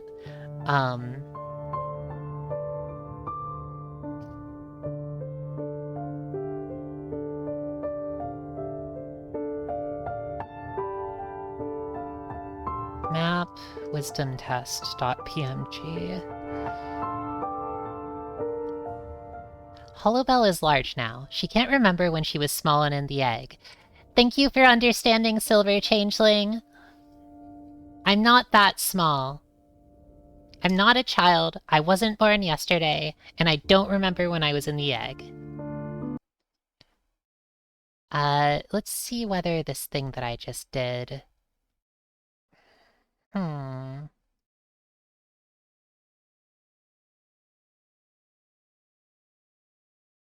The game is going to be quiet for a minute, but I'm going to see if I can do a little bit of maybe layout tweaking while we're here. Add image.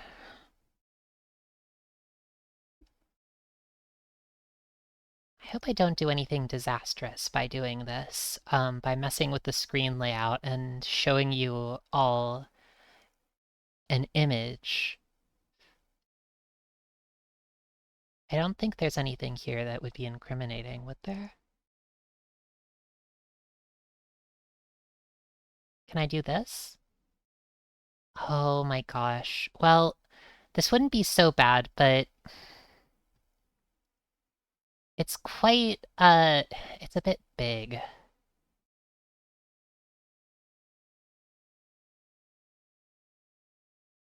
If I made it, like, especially... Huh.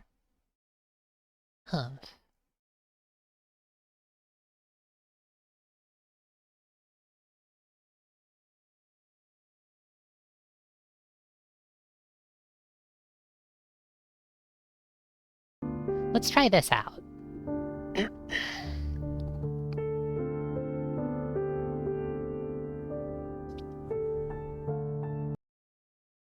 You should be allowed to add this doodle to the front of the cave. If I did, I think Darktooth would get mad at me and be like, no, wisdom is nothing unless you find it for yourself. Don't give other people the cheat sheet. Cave spoilers, exactly. Is Darktooth a he? You know, I've been wondering if Darktooth might be, a certain... I've been a little bit curious about Darktooth, and, whether he might be a particular giver. But, you know.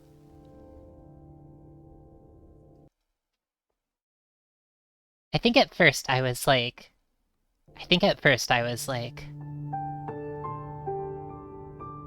Dunkelzahn? Dunkelzahn?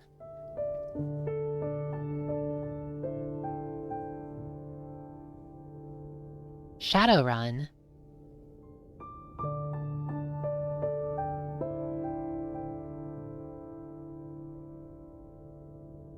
Oh, this sounds fascinating.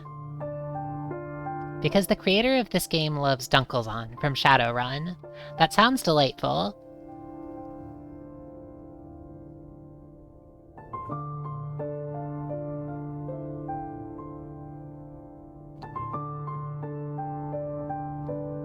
Do you know what Dunkelzahn translates to from German to English? Oh, if only somebody here spoke German.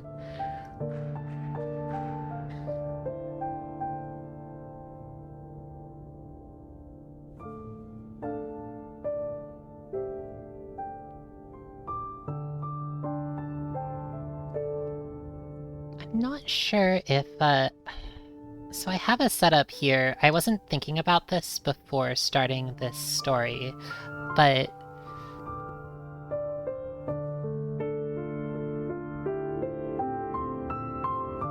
let's see. If I, save this,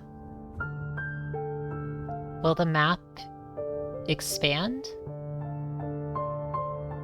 We'll see if this, right here, the one behind me, changes at all. It's possible it will, but it might not.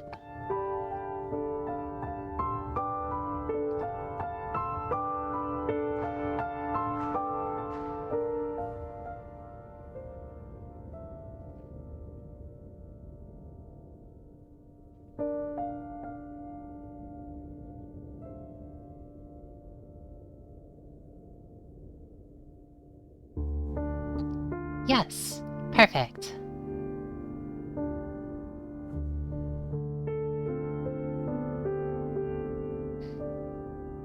Instead of German, would it be really tiny Thinglish? Oh, Marie. Okay, that was a good one. Huh. It looks like this one went somewhere we've already been.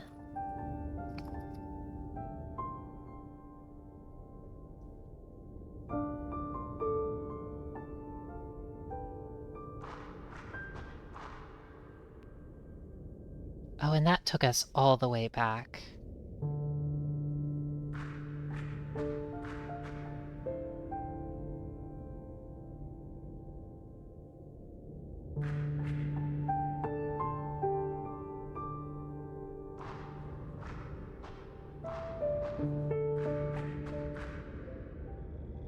Whoa! Whoa! Hello! Home. Home. You've discovered a water-laved chamber, but your way forward is barred by 3 curious beings.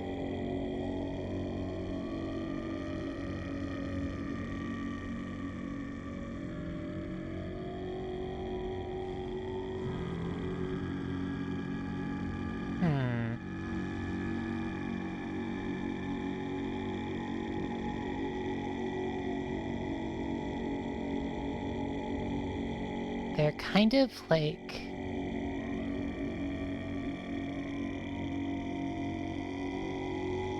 These are...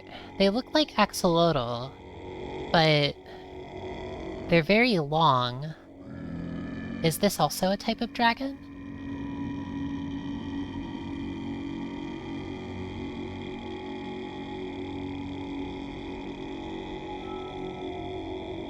They seem to have no eyes, and are naked, lacking scales, feathers, or fur. We hear you. We smell you. We welcome you by way of the cosmic sound. This is the gate of what was.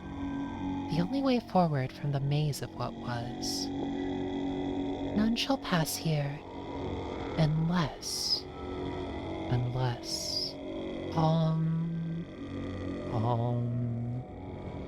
These are the Ohms. You may ask the bizarre good beasts to allow you to pass, or challenge them to a trial of combat to allow you to pass. Ask the Ohms about their people. Who are they, and how did they come to be here? They seem to lack eyes entirely, so they've been in the caves a very long time.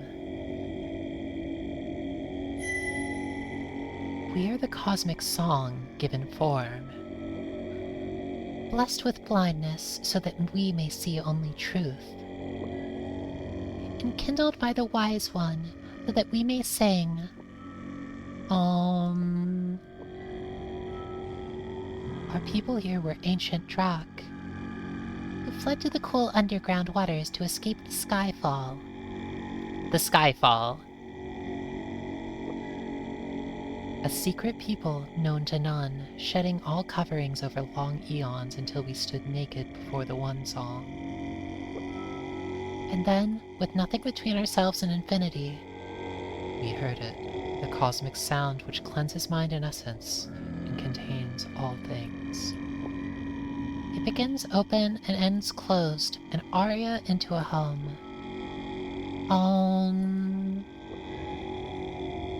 We're gaining water mastery from this.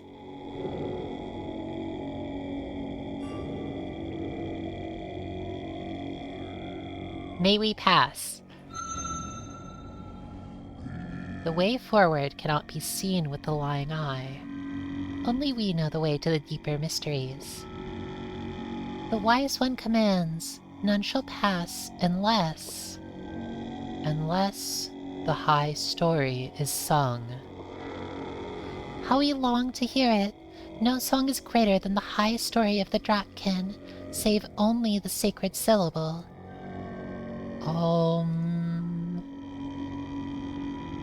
Those who have seen the 7 sights and translated them into true understanding. Only such beings may be shown the way downward to the schools. Okay, so there are 7 sights. We have seen 1, 2, 3, 4, 5, 6. I think there's one more that we haven't seen yet, but there doesn't seem to be an option to say, I'm not ready yet, so... You begin to sing eloquently of what was before your own existence, but after a certain period are interrupted. Gaps, rifts. Incomplete. More rests in the maze. They sing out, begging you to find them. Look for hidden paths. Hold the whole of the maze in your mind. A sacred test. For patience, only the repetition of the cosmic syllable is needed.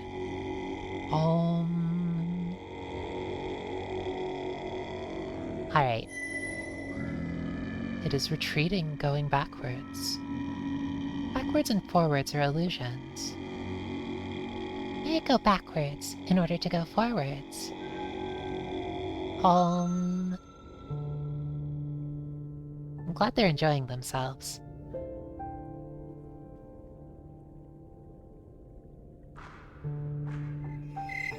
Oh no! Oh, I keep thinking that because the day changes, I, exited the trial or something, but I'm sure you'll be, lit no before you actually leave.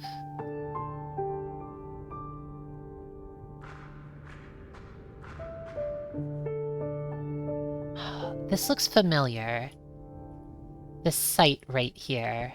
I think that this might be looping somehow. This might be something that we have seen before.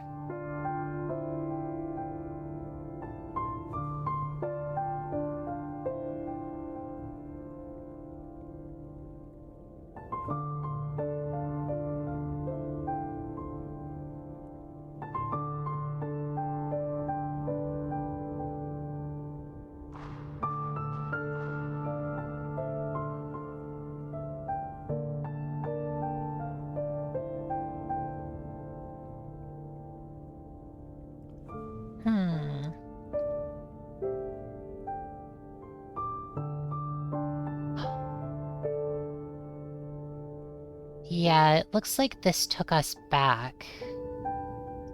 How do these keep directing us towards...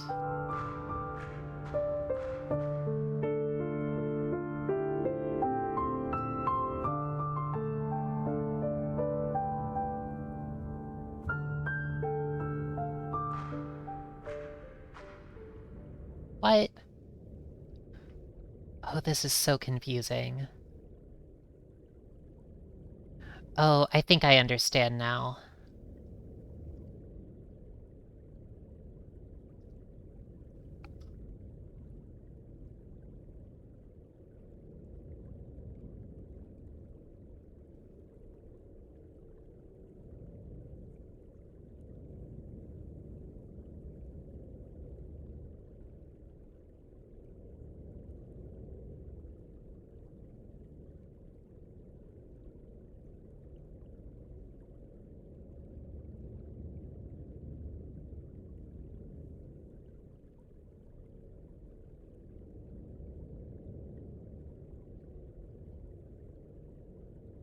I'm updating the map.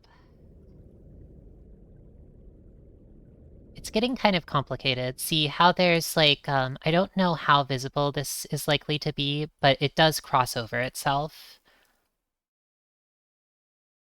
As far as I can see. Like, for instance, this one seems to, like, there seem to be paths that, like, one of you takes you on a kind of circuitous, like, route to get to a place, and another goes, like, straight towards it. Um, I've been kind of doing this in, like, layers, like, oh, this is 1 level deep, 2 levels deep, but it seems like this cave doesn't really, like, work like that, and some of these, like, map to different places. I think that, if I go way back, I think I might have seen everything except for this very initial cave on this side. Oh, perfect.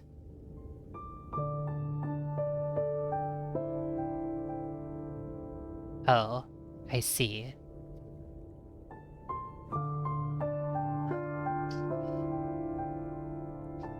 Maybe this is a little more...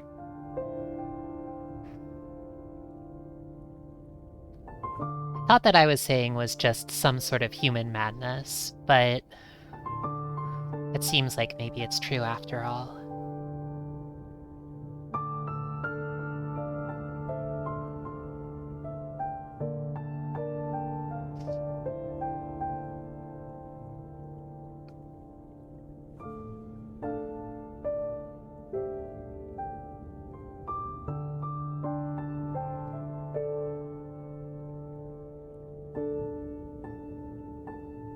The one right at the beginning that gives all of the context that you missed the coin flip to see first. Yes, that's right.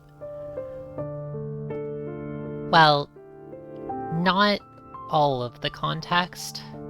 I feel like this still doesn't necessarily clarify what the dragon, like what the golden triangles might be. This is definitely some sort of battle between the dragons and the spaceships, but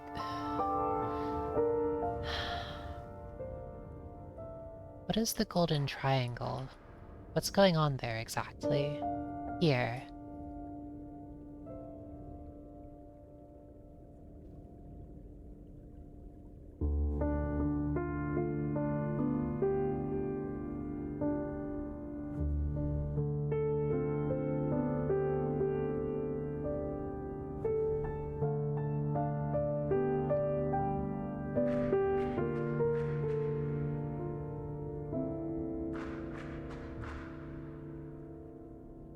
And where does this go? So many days are passing in here, but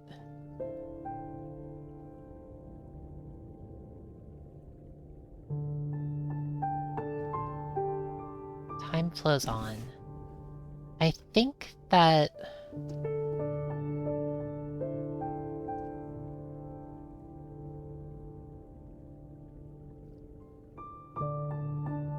this map right here, the one that looks like this, I think that this is a full map of the place, at least, getting up to the lizards.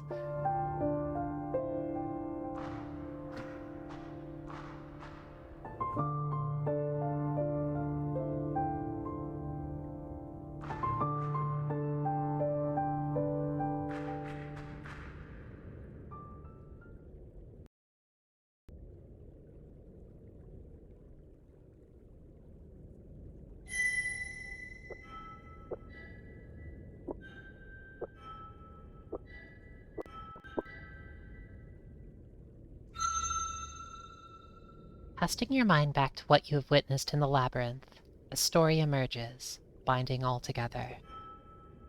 In the beginning...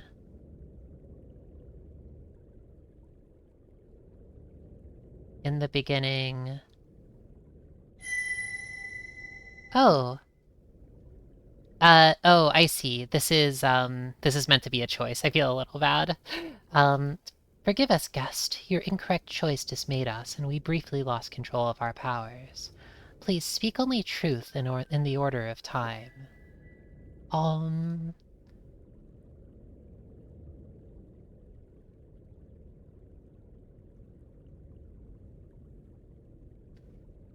wonder if this is what was here first.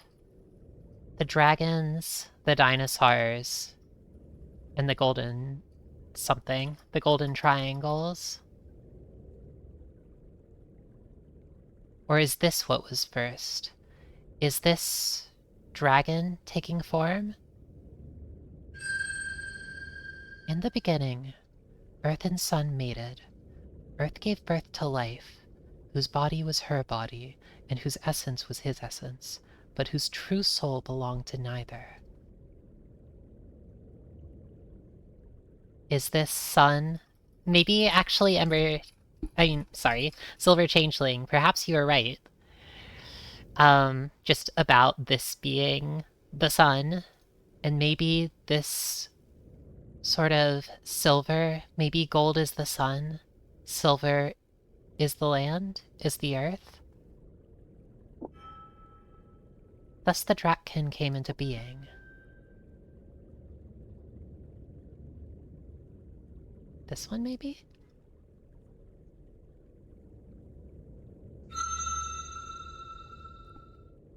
Yeah, you knew what the sun is. You got it. You're the real genius here. In order to become truly wise, you must solve Darktooth's Danganronpa minigame. Oh, don't do him like that. The kin spread across the world, adopting many shapes, many minds, but were always of one essence, and always adhering to the great law of destruction, which they learned from Sun, and the great law of creation, which they learned from Earth. It kind of is a Danganronpa minigame. They thrived and prospered, and at last one rose over them, elder of elders, first of the first, the queen and empress of all kin. Is this the All-Mother?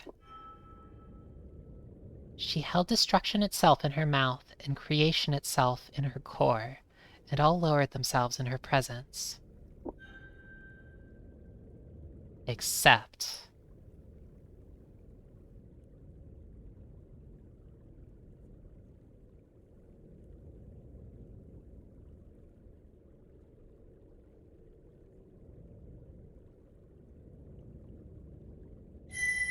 Oh, whoops. Oh no, ow!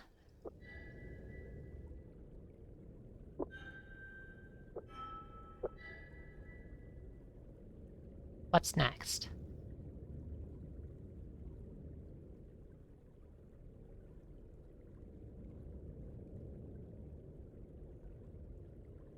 So it wasn't this one. Is the idea that, like, then this one happens? No.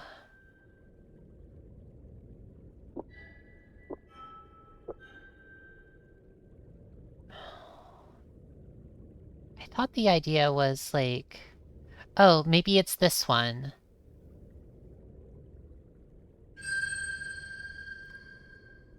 Then came the others in their circle chariots, and the heavens fell, burning.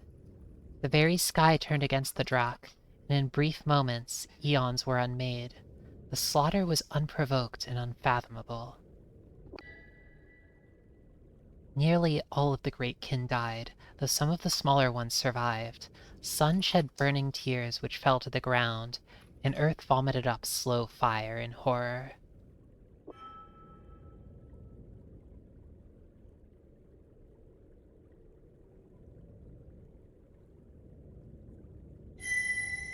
The great empress was filled with wrath. Calling upon the power of creation, she gave birth to a mighty legion of powerful Drakkin. Then, using the true sigil of the void, she remade herself as the Ruiner, the most powerful beast ever to exist, a force of destruction which terrified even the others. Oh, those were the symbols, I see. In this new form, she led her children into a battle in the name of the Earth herself for the fate of all good beasts. Unfortunately. At first, victory was with the Ruiner Empress, but the others secretly wrought a new weapon, a music which ripped apart reality. The terrible new music of the others bypassed body and even essence to destroy what should never be destroyed, and the kin were defeated. Nearly all perished, and the Ruiner Empress was stripped of her spirit crown and authority.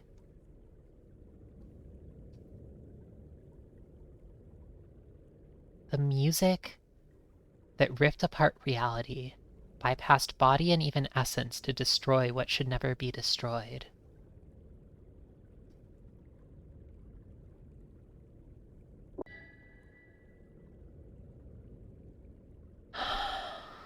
Imprisoned deep within the flesh of her own mother, she sleeps through the ages, knowing only the nightmare of rage and sorrow, which she still carries in her immortal breast. So she's still out there. I'd like to see her, if I can.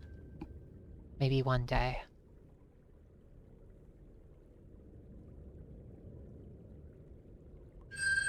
Having defeated the kin, guardians of Earth, the victorious others created 3 flat-faced, tailless tribes to spread their dominion.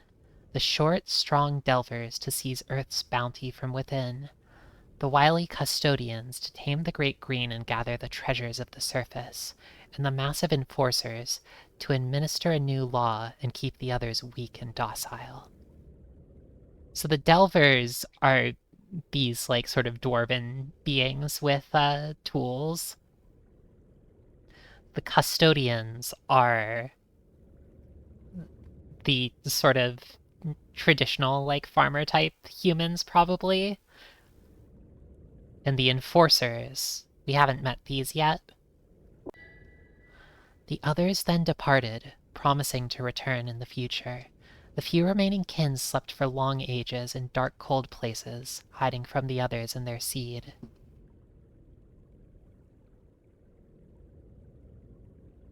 The others created flat-faced, tailless tribes to spread their dominion. Hoo, those blackened tailless must now undergo the Dragon Flame punishment game. That sounds like a great idea to me. I'm sure Sporemaw would have loved that.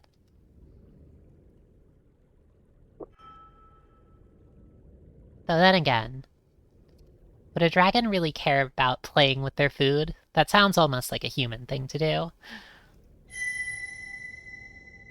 Though the other seed waited many, many turnings, the others did not return.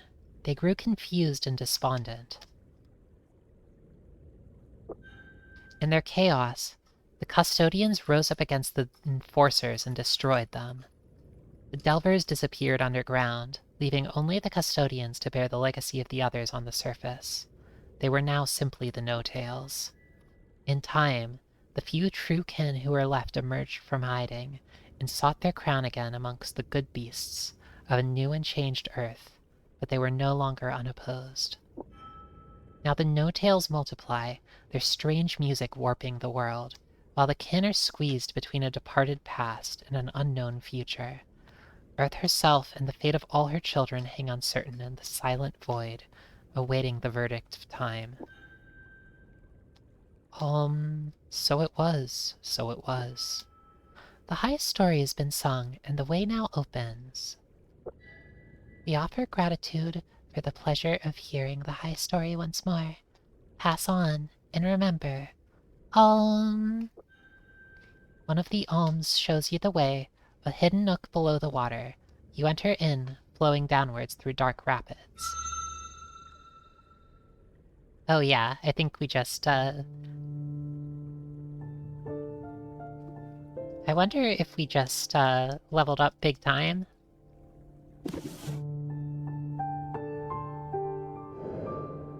Yeah, it looks like we did. We're even getting close to level 5 of fire.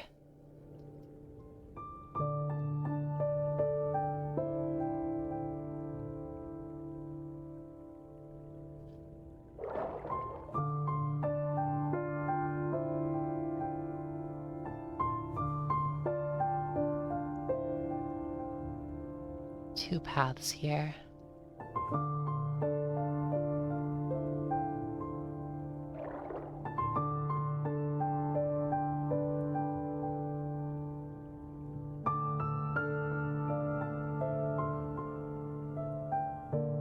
Infinity.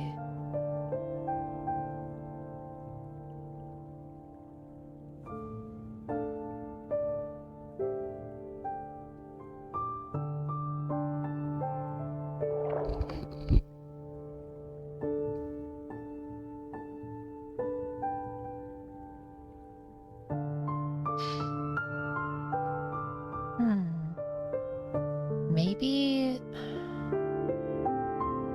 One moment.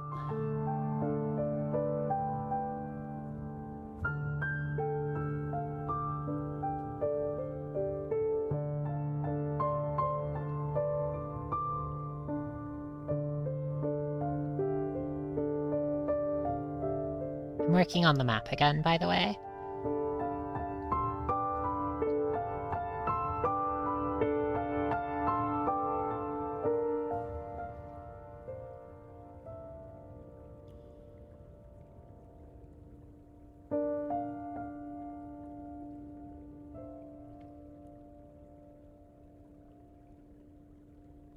I resized it to make some new room, so hopefully this won't mess things up too badly. Something like, this, maybe?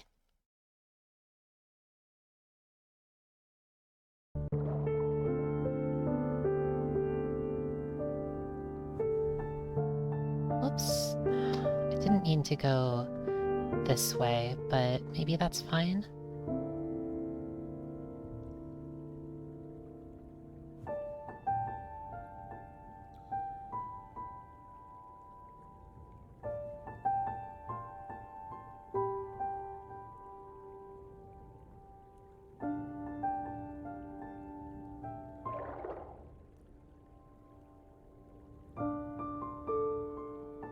Unschooled, unschooled, following monitor protocol. Who's this little stinker?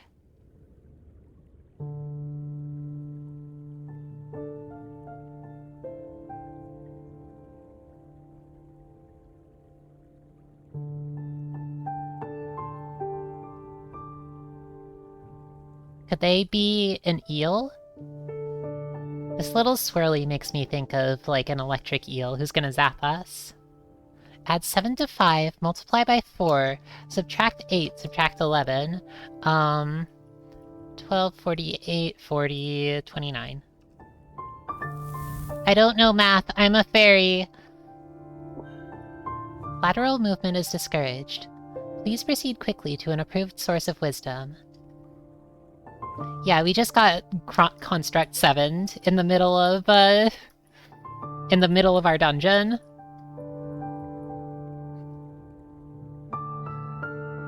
Stay in school. Fuck school.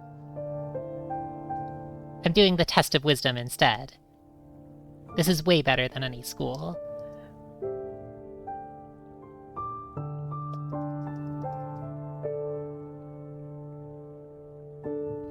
Let's see.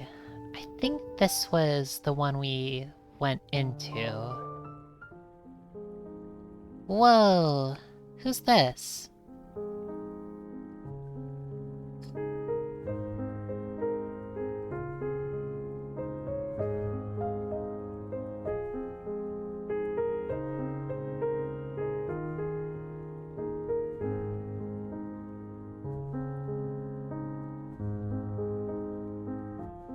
Some kind of fish friend, yes. They hardly react to your presence, engaged in some kind of group activity. The largest one sings, and the smaller ones echo it. 1 + 3 = 4. 1 + 3 = 4. Momentum is equal to the product of mass and velocity. Momentum is equal to the product of mass and velocity. Cavern 7 features 4721 individual stalactites. Cavern 7 features 4721 individual stalactites. Pausing, the large one sucks several of the smaller ones into its giant mouth, and then placidly continues. One of the larger waterbound approaches you, singing a soft song of greetings. Greetings, honored visitor, and welcome to the School of Knowledge. What do you seek here? When you inform it that you have come in search of wisdom, it seems gratified. I don't have time for knowledge. I'm here for wisdom. You have come to the right place. Wisdom is simply another term for knowledge. Here the instructor imparts crucial information which should be known by all. Please feel at liberty to join the other students in learning the essential facts of the world. Leaving is not recommended. The monitors do not take kindly to those who leave class before it is properly dismissed. Please note that class has never been dismissed within the collective memory of the beings here present. Enjoy your educational experience.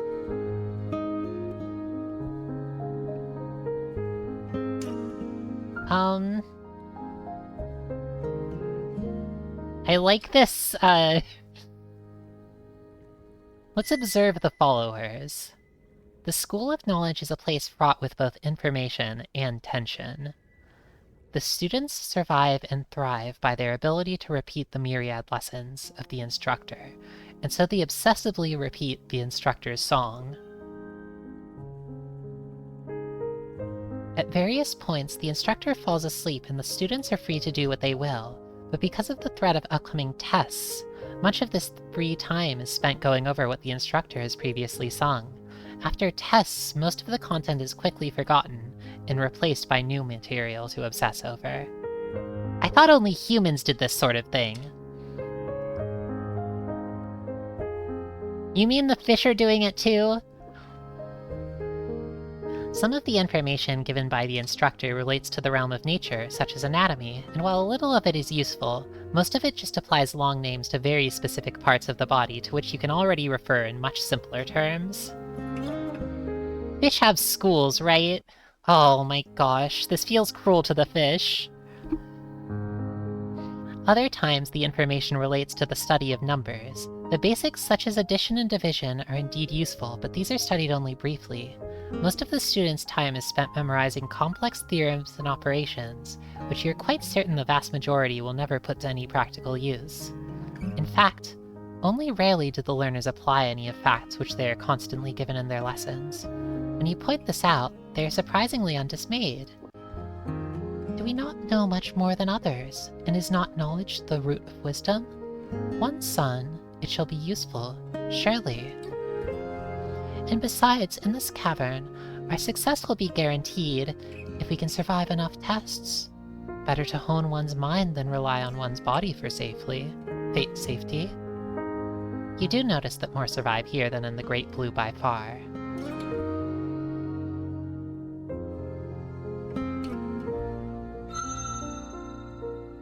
This particular lesson is based on something called roots, which actually have nothing to do with trees, as you discover. Apparently, a root is a number which, when multiplied by itself, gives another number, of which the first number is considered the root. The instructor then proceeds to ask the unasked question of whether the root of the number 2 can be expressed as a fraction, that is, as the ratio of any two whole numbers. If the root of 2 could be expressed as a ratio, then blah blah blah, shut the fuck up. The fact that none of the students seem to truly comprehend the reasoning or significance of this, or even care about it for its own sake, does not stop the instructor from doing the exact same thing all over again, with another unasked question, and another, and another. In the end, a test is given, in which the students are required to repeat various facts and principles. Those who repeat them well are rewarded with food. Those who do very poorly become food.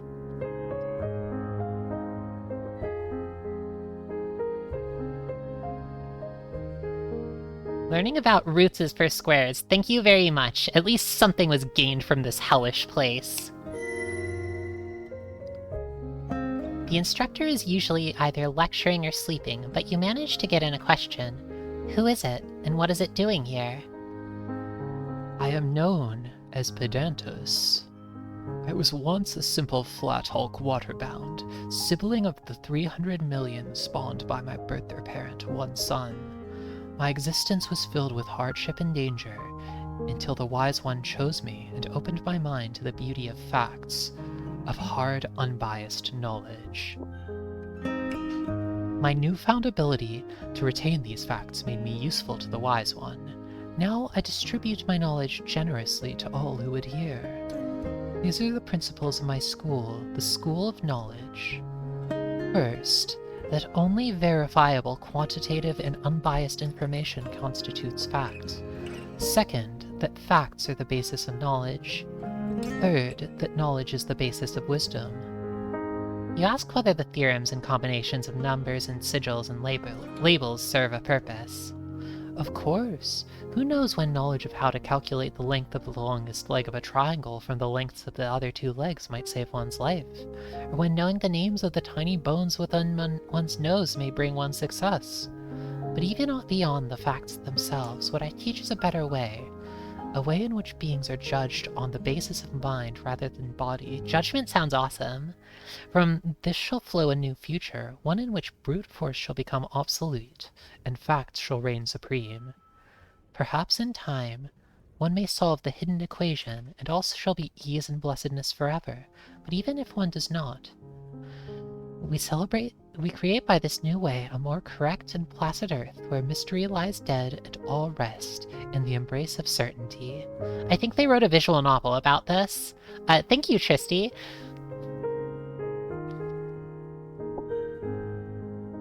You refrain from pointing out that its way does not seem to be affecting anything at all outside of this small cavern. Can I eat the instructor? Ask for the instructor's blessing. Pedantus the instructor at first ignores your request. It is waxing eloquent on the relationship between certain parts of a non-existent theoretical circle. When it finishes, it responds slowly.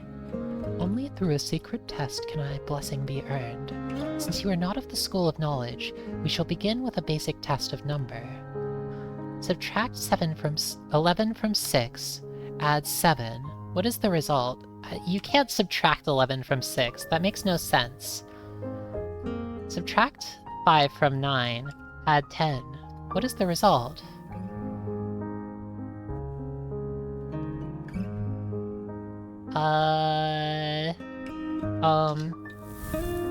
Subtract 4 from 7, add 10, multiply by 8. That's hard.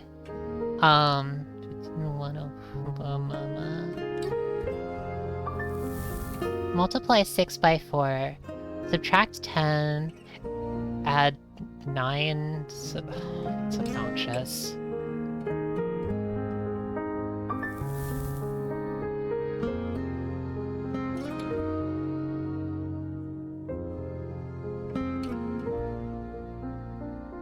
subtracts 9. The product of the root. So 4 times 15 is 60. Your skill in the realm of number is recognized. You have my blessing. Shut the fuck up! Relay my greetings to the Wise One, and inform it that I continue my sacred charge of spreading knowledge to all. By the way, I'm a stupid fairy, and I don't know math. Just so you know. Don't get it twisted. You take your leave, having proven yourself to the School of Knowledge. You are not at all sure, however, that its theorems and facts have made you any wiser.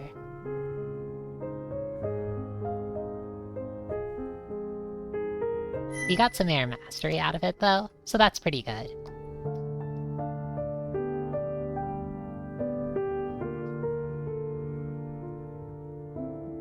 You can admit you know math, Hollowbel.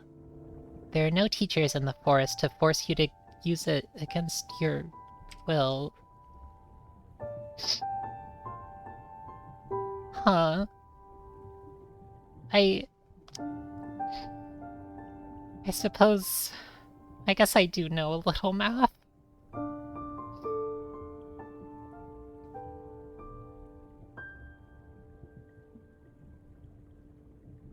I won't be put in a bottle and forced to do times tables. Not again.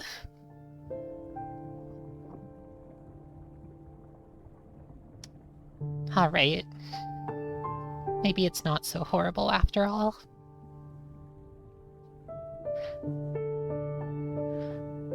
Again? Lore drop? Yeah, I was, once upon a time I was put in a bottle and forced to do mathematics until I could do it really well. I understand this now to be a form of fairy cruelty, but at the time it was treated as normal, and no one really saw any problem with it.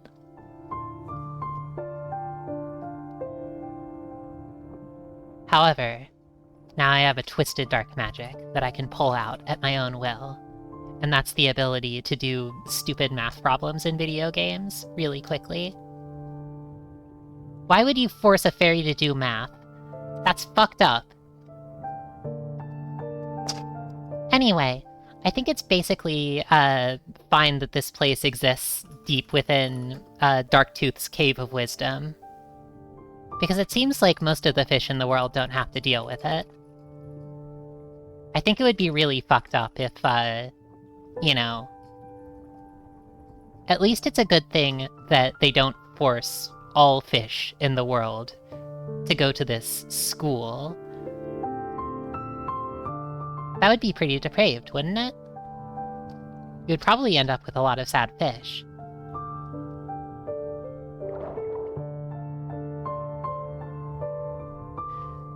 Oh, I got a little bit lost there, so... If they took every member of an entire species and forced them to attend schools... What do you think the less mathematically inclined students are like? I bet they might flounder. Marie, you're doing amazing, by the way. I know I'm complaining about schools, but I want you to know I think you're doing great. Nobody would be foolish enough to make every member of a species go to a school and spend all their time memorizing useless facts, unless they were somebody who was made to go to school. I bet if they were put through school and spent their entire childhood learning useless facts, they would probably deal with the grief by saying school is awesome and more people should do it. Maybe everyone should do it. Maybe they should share their wisdom, wisdom, with everyone in the world. At least they're better behaved than the class clownfish. Okay, there's the...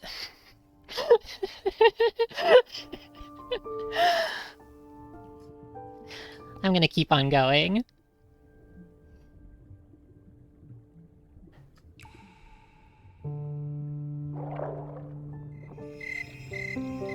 There are so many days passing in these caves. It makes me a little bit nervous. I mean, we still have plenty of food, but...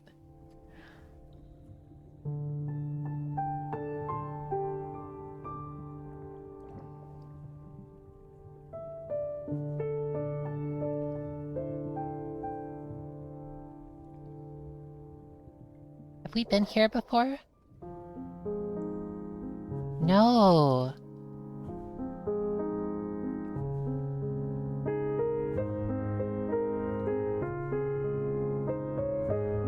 You come to a sandy, shallow pool inhabited by a strange waterbound, relic of a bygone era. This looks kind of like a coelacanth.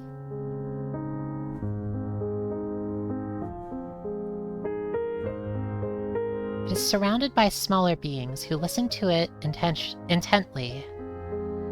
And lo, the greatest being was filled with wrath for those who dared defy the law, and it spoke, "If thou lovest the surface so greatly, then there shalt thou abide forever."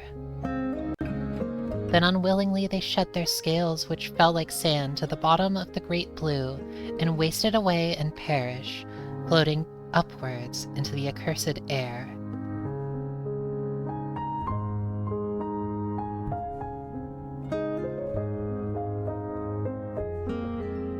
And this holy miracle, in which the loving and merciful greatest being killed all who disagreed with it, was the sign of the law: "Thou shalt not approach the surface." Very wise.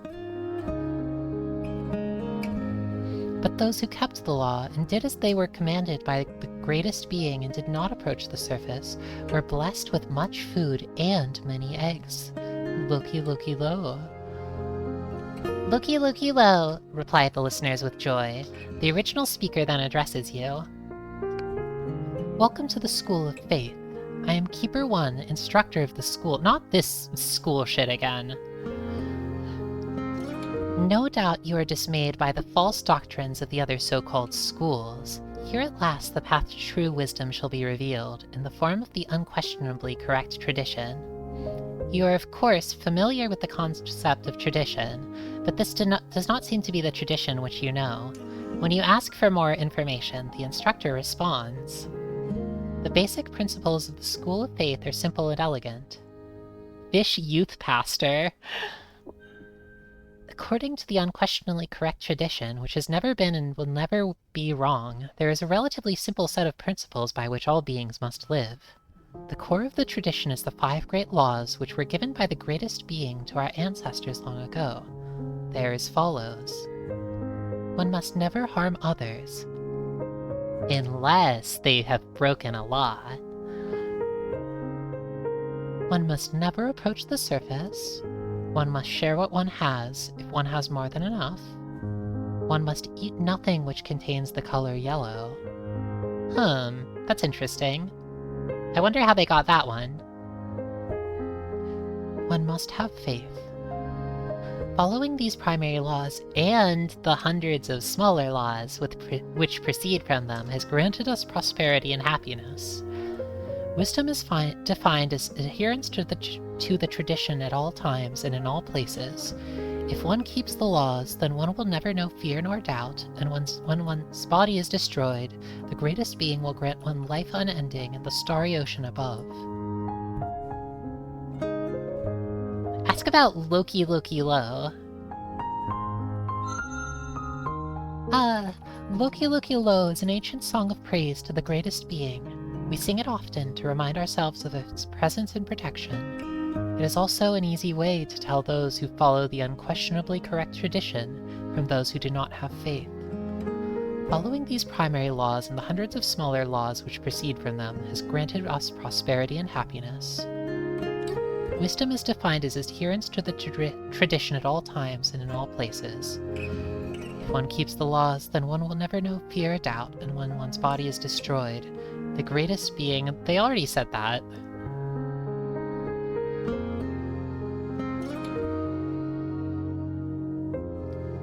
Let's learn about the followers. This is certainly an unusual community of good beasts. They greet each other in the name of the greatest being, and are careful not to do harm to others. A feeling of solidarity, kinship, and optimism pervades the entire pool. Even if untrue, their belief that those who have gone before are watching them from above tends to modify their behavior in constructive ways. When they encounter difficulty, they often interpret it as a test, which reinforces their beliefs and encourages them to act in the best interest of all rather than merely themselves, and helps them feel as though a greater being cares for and watches over them personally in all circumstances. Excessive materialism is almost unknown, and they freely give to each other when in need.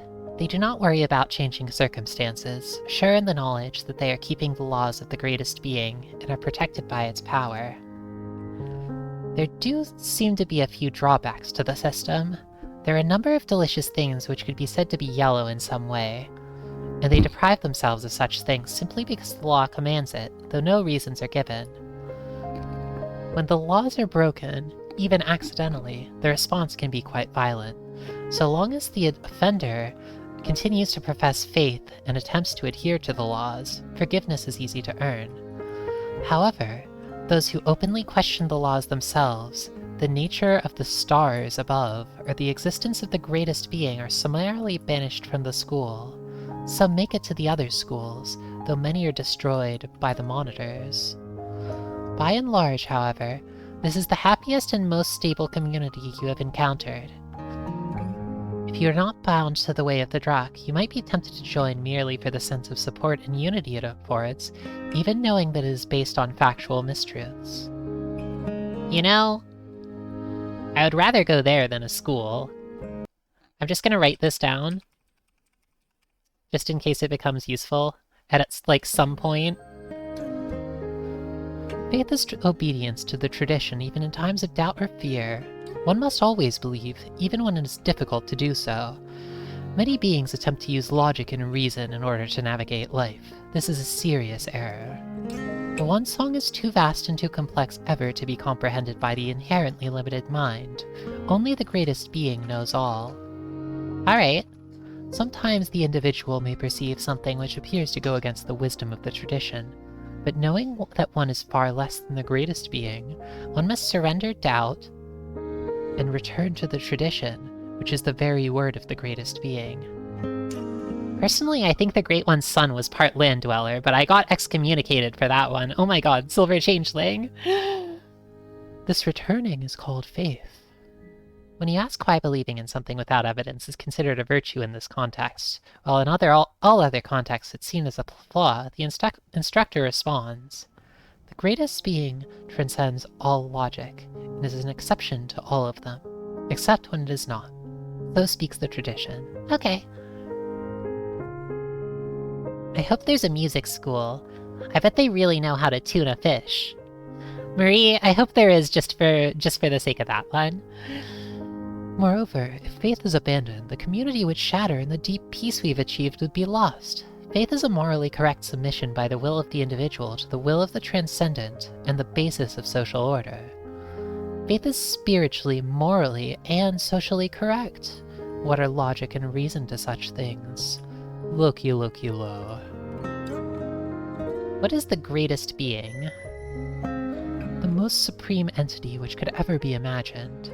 One may never depict it in detail, for any given detail can be improved upon, and the greatest being can never be improved upon. The greatest being made the one song, and everything in it, from the mighty Drakkin to the smallest secret beings.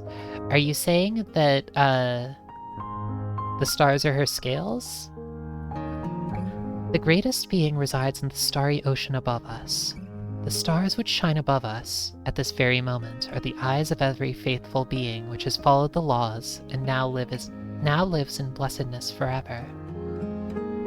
It points out a particularly few bright points of light on the cave ceiling. That one there is the eye of a great instructor of the school in the past. And that one belongs to my birthday creator, shining down with love upon me still. So, the stars are the bright points of light on the cave ceiling. You begin to explain the points of light above are neither stars nor eyes, but merely small bioluminescent worms which cling to the ceiling over this small subterranean pool, but are quickly hushed by the instructor and several of its followers. Shut up, please.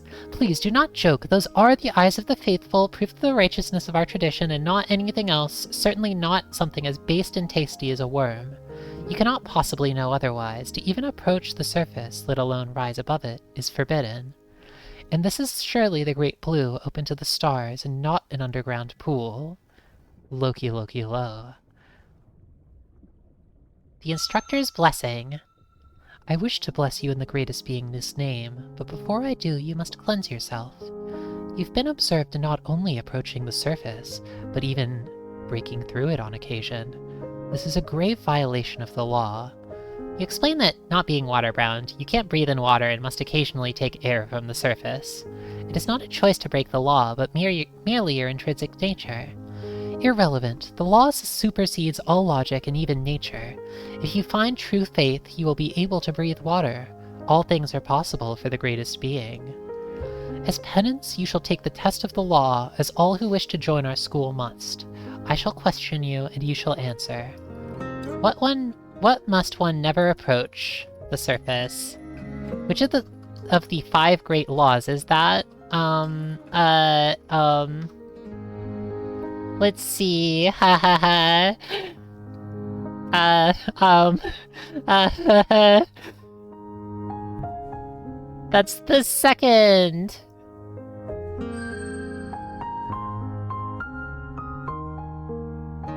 Genius.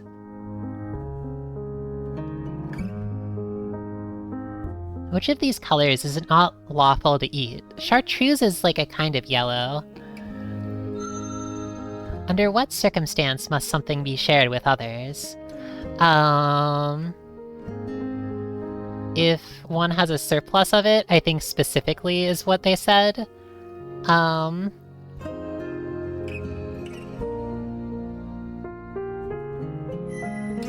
The 5th law states that one must have... That's faith, right? Very good. You have learned your great way. I've learned their great way, just like anyone else in their schools learns anything. I give you my blessing. May you carry the teachings of the unquestionably correct way to the ends of the earth. May we meet again in the starry ocean. Loki Loki lo.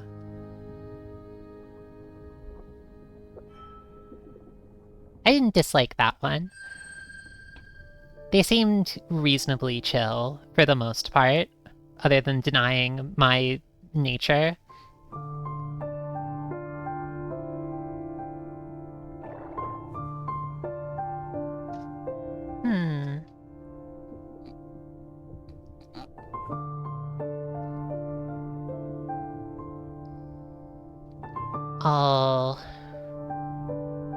It seems like my map gave up the ghost. I'm going to need to, track this myself, I guess. One moment.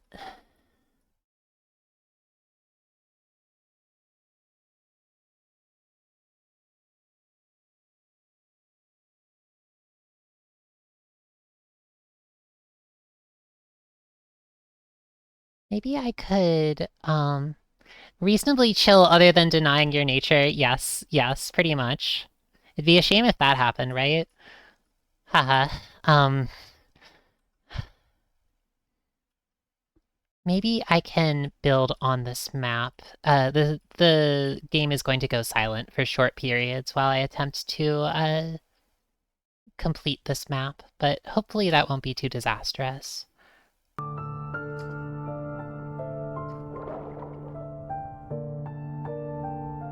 Oh, strange. It looks like I was actually sent back. Like this, maybe?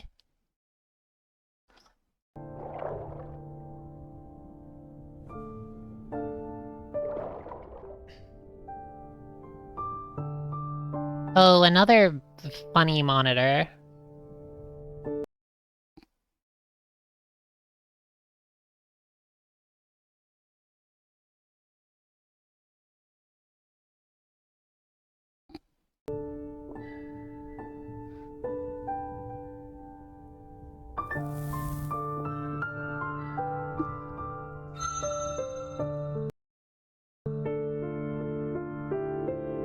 What is this? This place doesn't look quite familiar.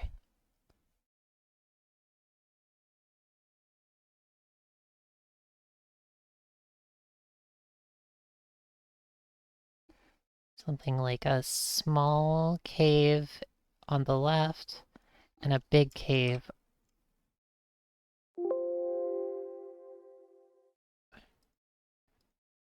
Can I save this as... I'm doing a bit of a complicated...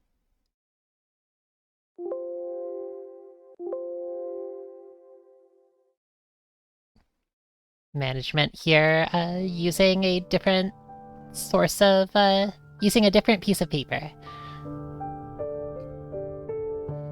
So there's 2 exits from here. If we go up, it leads to...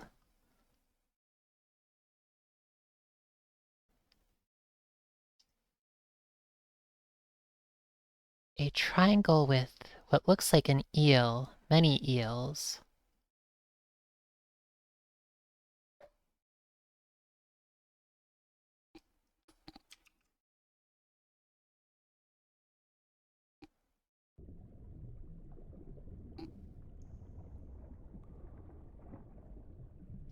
You're going to bed?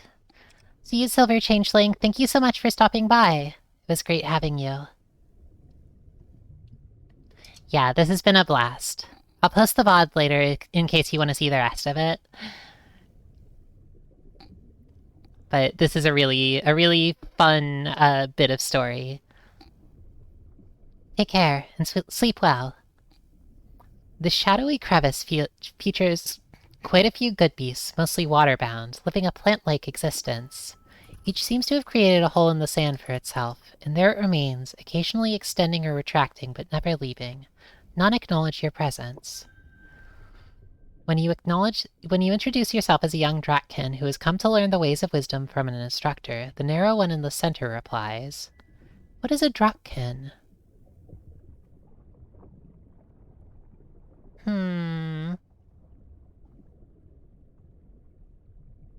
I'll just try to describe some vague things. You explain the Drakkin are mighty beasts which prey upon many other beings, gather precious treasure, and grow to immense size. Mighty, precious, and immense are all empty of meaning. Many beings might use the same words to describe themselves, though they are nothing to you, or even to me. What is mighty to one is weak to another, precious to one, useless to another, large to one, tiny to another's. You're trapped by judgments of yourself and the world, which do not exist. Ask again, what is a Drakkin? A Drak is simply what I am. That answer is empty of content. If you asked me what I am, and I answered, I am myself, you would not be at all satisfied, and the intended question would remain unanswered. I think it's fine. Oh, garden eel? Oh, no way, Marie. I can't believe it. You're right, though.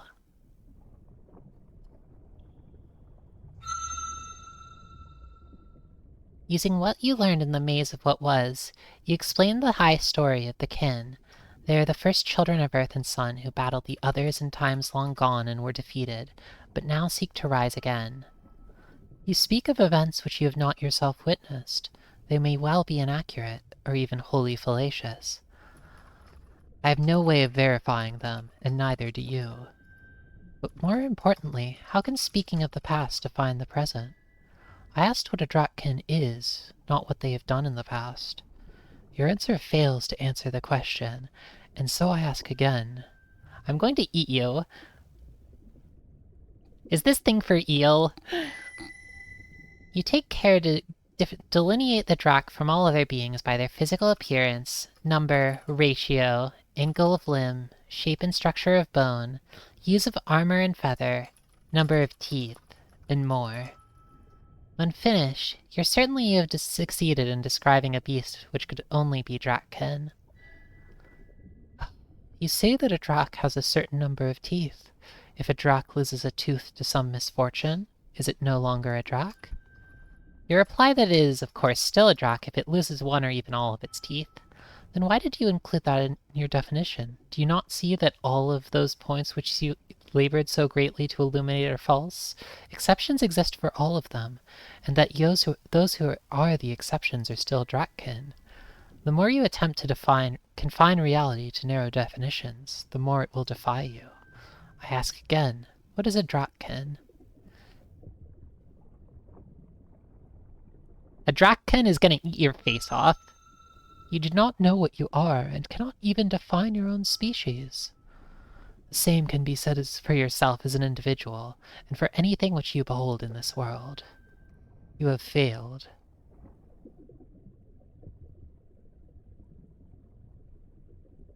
Insist that nonetheless you're a Drakkin, and being unable to define it in sigils does not change the fact.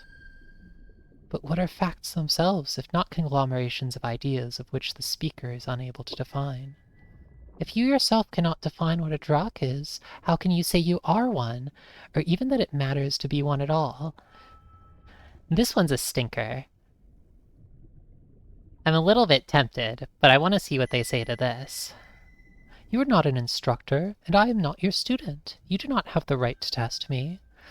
I will, however, be indulgent. I have no definition, and am comfortable with that fact. Any applications of word or judgments to me would limit me, and so I reject them. However, I will note for your sake that my people are often called reachers, that I am sometimes labeled an instructor, and that others call this place the School of Emptiness.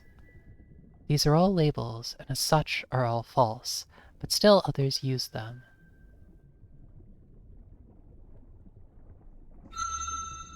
This is the first truth. All judgments are relative, and therefore meaningless. Consider, to me, a common rain scale. I'm not sure what the pun is. This feels like some kind of pun, but like, what does it have to do with eels? I'm not really sure.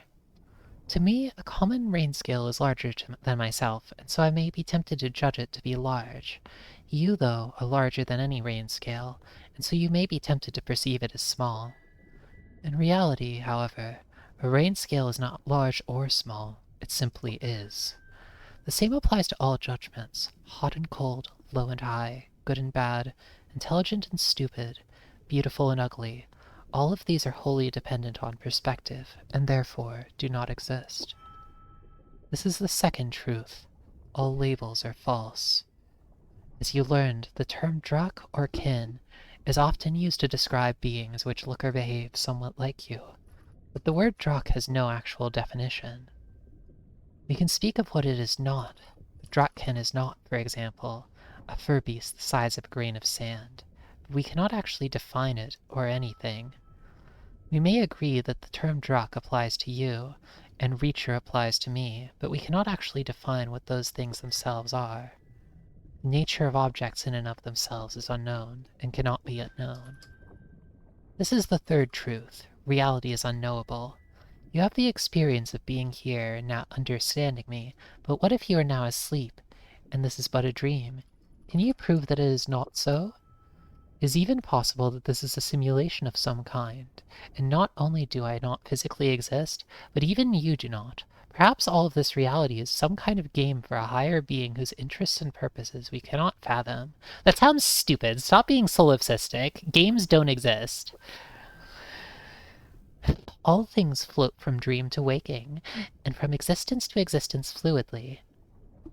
Point of view, the most annoying guy you know tries weed for the first time in freshman year of college. Look, I'm here for some wisdom, so I'm gonna listen to everybody's lessons, but eating this one was pretty tempting.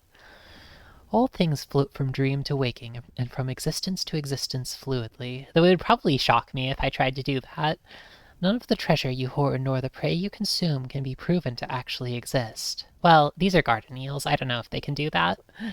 These truths alone hold. Such is my instruction, and those who truly understand it are able to reach true peace, free from the bondage of what others judge, label, or even do.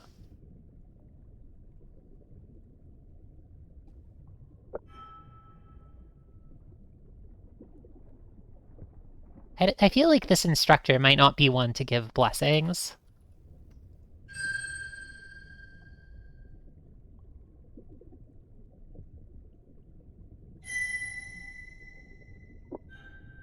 Whatever. I'm a mighty Drock, bitch!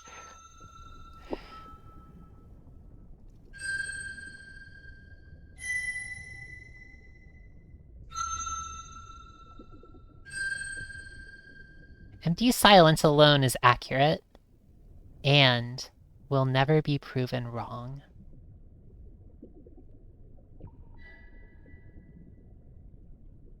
You have my blessing.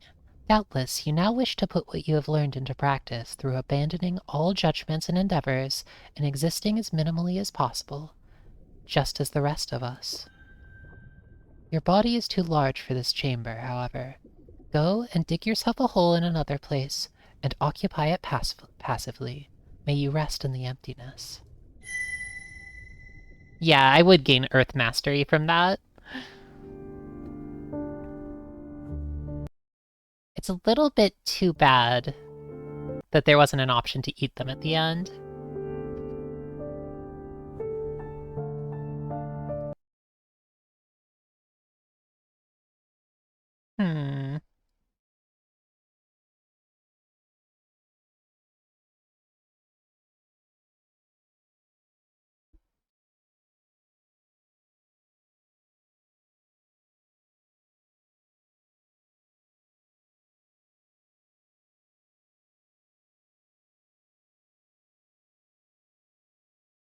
I'm a little bit unsure about...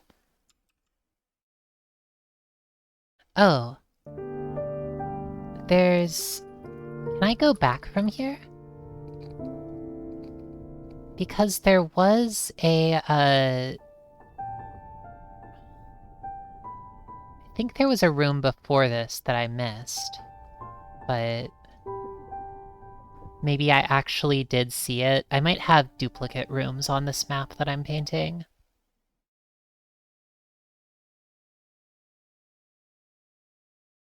The thing is... Oh, this way... and through this little path right here. I never went this way, as far as I know.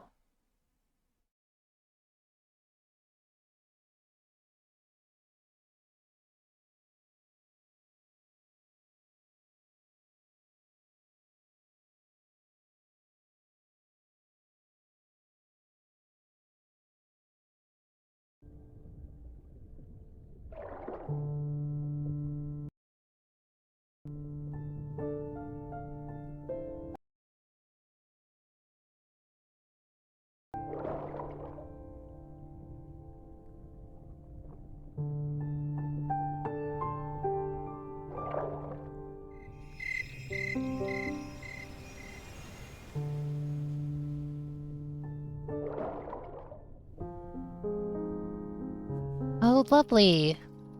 Octopus! You arrive at a rocky pool containing an 8-limbed creature which seems to be guarding several piles of ordinary sand. Some creatures nearby are doing the same. Welcome, Drakkin. You have traveled far and have at last arrived at the one true school. This is the School of Wealth, and I am Instructor Pecunius. Oh, this guy's a stinker. Our philosophy is embraced by all the world. Even the Drakkin live by our way, by collecting many, many things to themselves.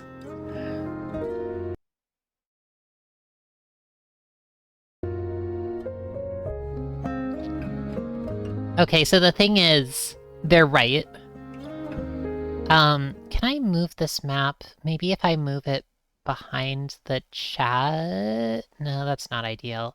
I'm just gonna make the game a little bit smaller, like this. I know this layout is a bit of a mess, but forgive me. The thing is, they are right.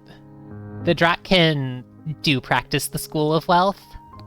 I currently possess exactly blah blah blah objects. They're mine and mine alone. So, how many objects do you possess?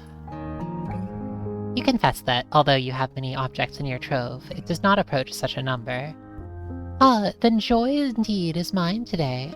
I can call myself Pecunius, whose wealth is greater than the Drak. Its many appendages squirm with pleasure. When you inquire about where these millions of valuable objects are, it replies, "Right before your very snout. They are all grains of sand, and they are all mine." What will you do?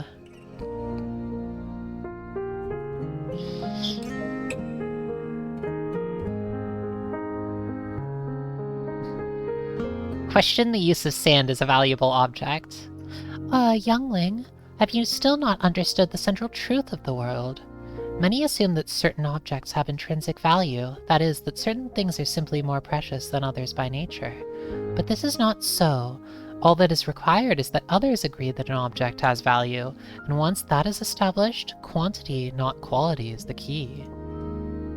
Have I ever had grilled octopus? Yes. It was good, though. I bet this would be good, too. When I first entered this cavern, there was a great deal of sand scattered throughout. I realized I could be rich in sand. I then had the brilliant idea of gathering it all into one place and guarding it, which in turn made others desire it for their own. The monitors make travel to other caverns perilous, so this is the only sand available. I made it scarce and therefore valuable.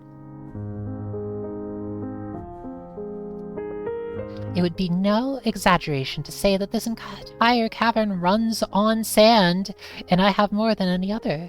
What bliss! If something is too common, O kin, consider making it rare yourself. This is pretty good. A few complained that my hoarding of sand was depriving others of what they needed, such as a soft place to rest or lay eggs, but these were the objections of the weak and unfortunate. They have only themselves to blame for not thinking of it first. You've gained some fire mastery. Yeah, that sounds about right.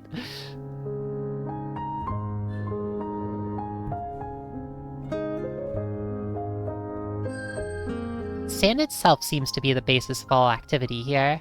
The focus is not on living beings, but rather the number of grains of sand which they possess. Every movement and interaction carries a price in sand. It is traded for food, territory, entertainment, and mating opportunities. Some of the good beasts here have even forgotten how to hunt, having used sand to gain sustenance their whole lives. Some few have large quantities of sand, more than enough, but instead of enjoying it, they constantly seek more, finding new and more expensive things on which to spend it. In this sense, everyone seems to desire much more than they have. The discovery of wealth has made everyone quite poor, and their dependence on others has made them weak, as they now buy what they desire rather than win it. When an individual's pile diminishes, they wail with sorrow and become despondent, even though their ancestors, and most currently living beings, would never have cared about it at all. Despite all of this, they routinely bless themselves for having created this system, and sing about how this is the best possible way. It certainly does allow some who would not survive in the wilderness to thrive, but they are so focused on the cost of objects within the system that they do not perceive the cost of the system itself or the weakness it brings. What is a lesson from the School of Wealth? Why, certainly. Normally I would require a payment in sand, but the pleasure of instructing a mighty kin will be reward enough. The first principle of the School of Wealth is this: only material things are real. Only physical matter can truly be proven to exist, and matter is therefore sovereign. Once one disposes of all intangible and ephemeral ideas, one is easily led to the second principle. The purpose of existence is the gathering of material possessions. Having great material wealth affords one respect and security. I need hardly lecture a Drakkin on this. In your own culture, mating opportunities are based largely on trove size, a commendable practice. And even lesser beings understand this. Birthers select givers who are of the greatest size, or have the best territory, or who demonstrate dominance over others. All of these things are indications of material success, and nothing more nor less. To most beings, success is measured by the collection of vast amounts of food stored in the body as fat. This is indeed a legitimate form of wealth, physical and inarguable, but more advanced beings, such as your own people, have moved beyond this and discovered the joy of possessions. Ah, possessions. What pleasure they bring. The Drakh seek possessions with certain characteristics, loosely defined as treasure, but in truth, anything can be hoarded, and anything can have value. Here at the School of Wealth, we have agreed that sand is valuable, and has created a wonderful enlightened way. For a certain number of grains of sand, I can compel the beings here present to do nearly anything. Bringing food, cleaning parasites, even the performance of songs and dances. Everything has a price. Morality and ethics, which are non-existent falsehoods spread by the poor, have no place here nor in the One Song. Even tradition does not truly exist. I urge you to cast away all of these things, which are impediments to finding success in the only way which matters. This is the essence of wisdom, to abandon the intangible and devote oneself to the fulfillment of one's material desires through wealth. Give me your blessing. 10,000 grains. Invest in sand. Sand is going to the moon. Oh, it will be once I'm done with this one. 10,000 grains, such is my price, and my blessing shall be given.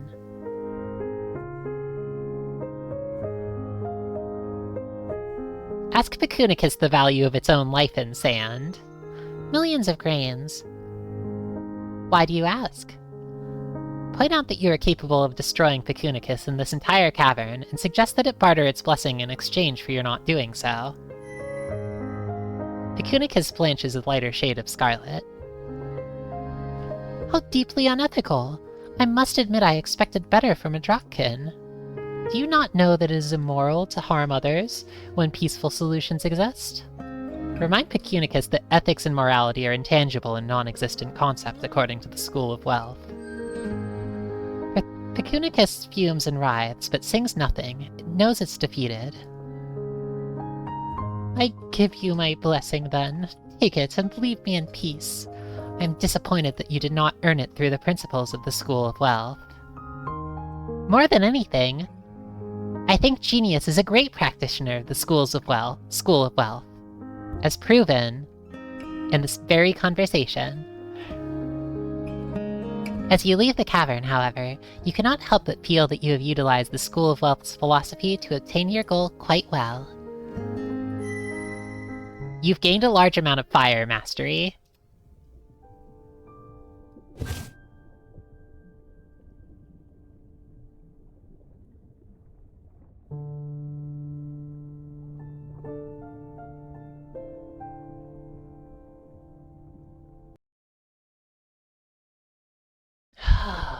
So...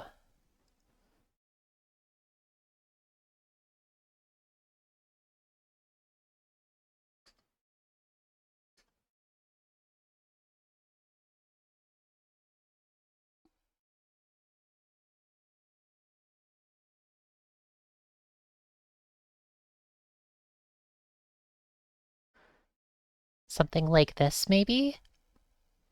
I feel like, Huh, what is this? I see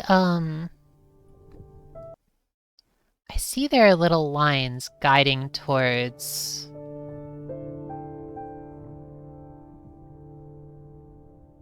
Maybe those lines tell you how to get back to the start?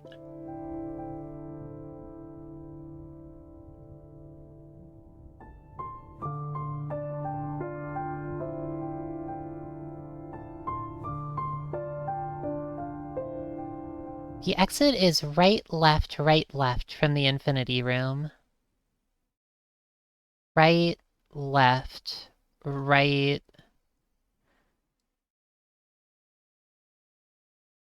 Oh, I think I might have an error on my map then.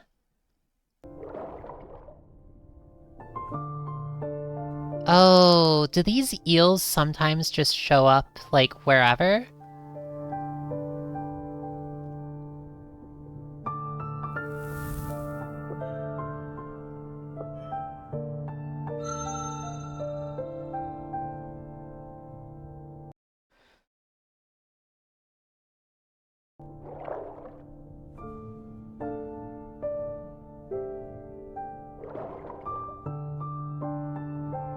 Oh yeah, it looks like my map was wrong. Or I, at least, put a path here that was incorrect.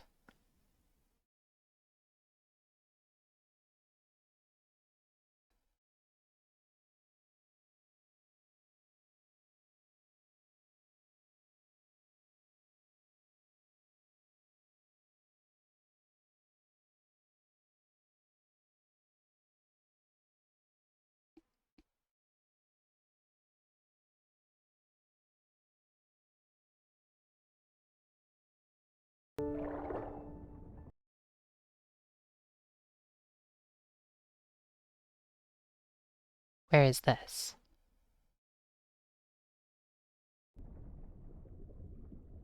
Okay, great. So this was the way out.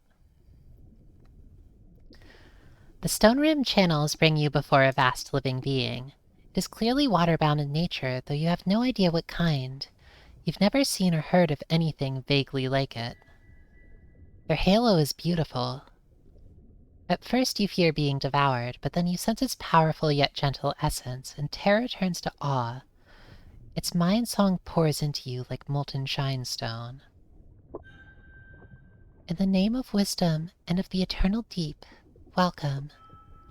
Imparting a minor truth, this is the gate of graduation, through which all must pass to leave the schools and earn an audience with the Wise One. For the purpose of clarification, and also to ascertain the aspirant's self-knowledge, have you received the blessings of the 4 instructors, thereby becoming ready for the test? Yes.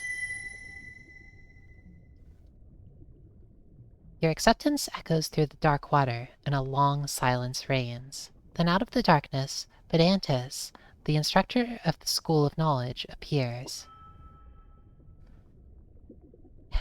Young one, you have received my blessing and arrived at the gate of graduation. You have learned the importance in number and fact from my School of Knowledge. You have seen how a new way could be forged in which information could be spread from one to many and used to measure one's worth. In time, fact shall be the key to newfound powers and ways. Only those who know every detail can hope to understand the all. Will you join our school and devote yourself solely to the gathering of knowledge in all forms? Will you renounce your lair, the search for treasure, and the hunt, and remain here, becoming a beacon of facts and facts alone? I wonder what would happen if I said yes.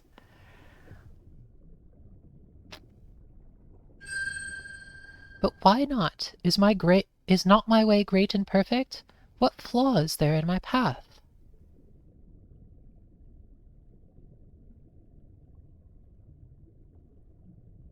Because I will not be trapped in a small chamber, nor receive my truths from others. I wish to fall down cliffs and be devoured repeatedly and learn of the world myself. That is the way of genius, the Dratkin.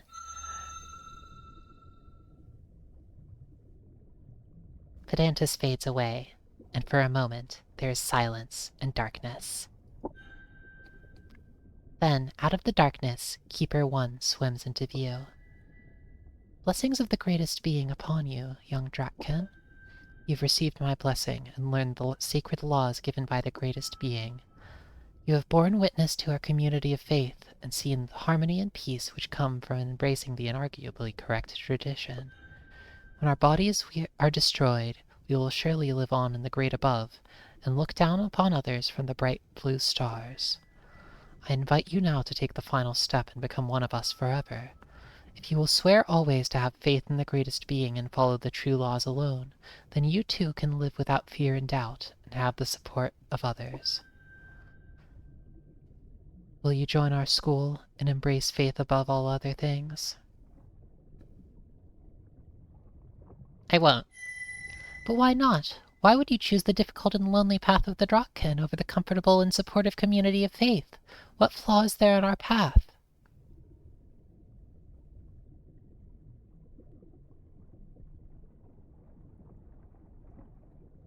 Because you wish to live in a non-existent path, and I am a being of the true present. I don't think I'm wise enough to say that, and mean it.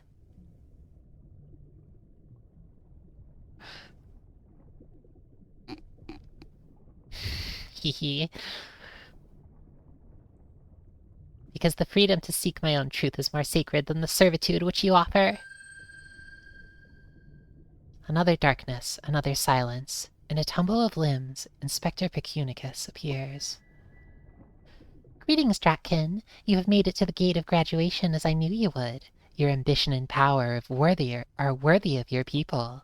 Now the time has come for you to join us permanently. We are in need of your strength, and you shall become rich and powerful within our school of wealth. Oh, I see. All I need to do is enforce the wealth distribution, huh? Probably that's it. Imagine, you'll have such wealth as has never been seen. Other beings will rush to do your bidding, and never again will you have to hunt. For a few hundred grains of sand, others will bring you food, or even become it. You will never have to concern yourself with empty beliefs or agonize over what may be. You can buy pleasure and security, and beyond these things, there is no meaning to life. Come now with me. I will even grant you a small starting amount of sand to begin your rise to wealth and success. This little shit. Be huge and powerful among lesser beings, and give up the strife and hardship of the life you have known. But why? You cannot deny that my way is the quickest to power and pleasure, and that hoarding sand among us would be easier than hoarding rarer things among the kin.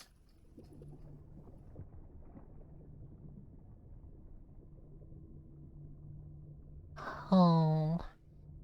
Because some of the greatest treasures of life are those which cannot be seen, nor touched, nor smelled.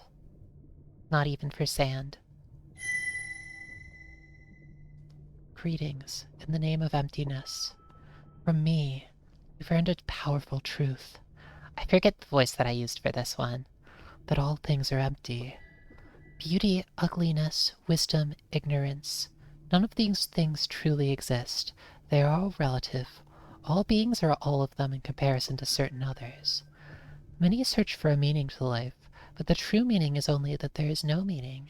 You're scrabbling for treasure, your desire to be strong. You will never have everything, and you will never be as strong as sun or earth, no matter how hard you try. This cavern is large, dark, and peaceful. It will suffice. Embrace emptiness and know the only true peace. Dig a hole for yourself there, seize what drifts by, and give up all of the meaningless struggles of life, which bring only pain and delusion. But there is no forward. The very concept relies upon the idea that there is a right or wrong way to be, which is judgmental, inaccurate, and harmful to yourself and others. Welcome, Fire Mountain. Dragon went to school and learned all sorts of things from people who considered themselves masters of the school. The school of fish, that is. If you move forward from here, you will be only contributing to the morass of action, spinning about on the wheel of destruction and creation, achieving nothing which will not fade with time. What possible reason could you have to leave this place and continue your old life? What flaw is there in the perfect way of emptiness? I like it outside, and I love craving, and I love suffering.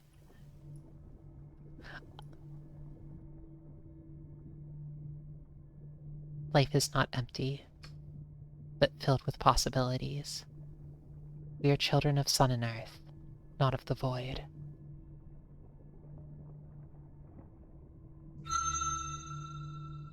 The last of the visions fade away, and the golden mind song of the vast floating being flows into you. To expand the aspirant's mental perspective, all lessons, all truths, are like the great blue, possessing an apparent surface, but also harboring vast and secret depths. Most are satisfied with the surface. Few dive beneath to discover the substance, and fewer still plumb the depths to find the strands which weave reality. But such is the way of all who are truly wise. While they may move within one's school, they are never truly of them, and ideas are to them challenges and inspirations, not shackles or walls. To acknowledge the truth carried by others, but also to see their weaknesses, to see all sides of the gem of truth, and not fall in love with merely one of its facets. Such is wisdom. tenderly stating a final judgment. This place is not your home. You are bound for wider horizons. To express the kinship which exceeds all boundaries of people and mind, may you be blessed. I like the way that they kind of sort of state things with like their purpose before they say them. It's a useful thing to do. The way ahead is revealed. You have graduated.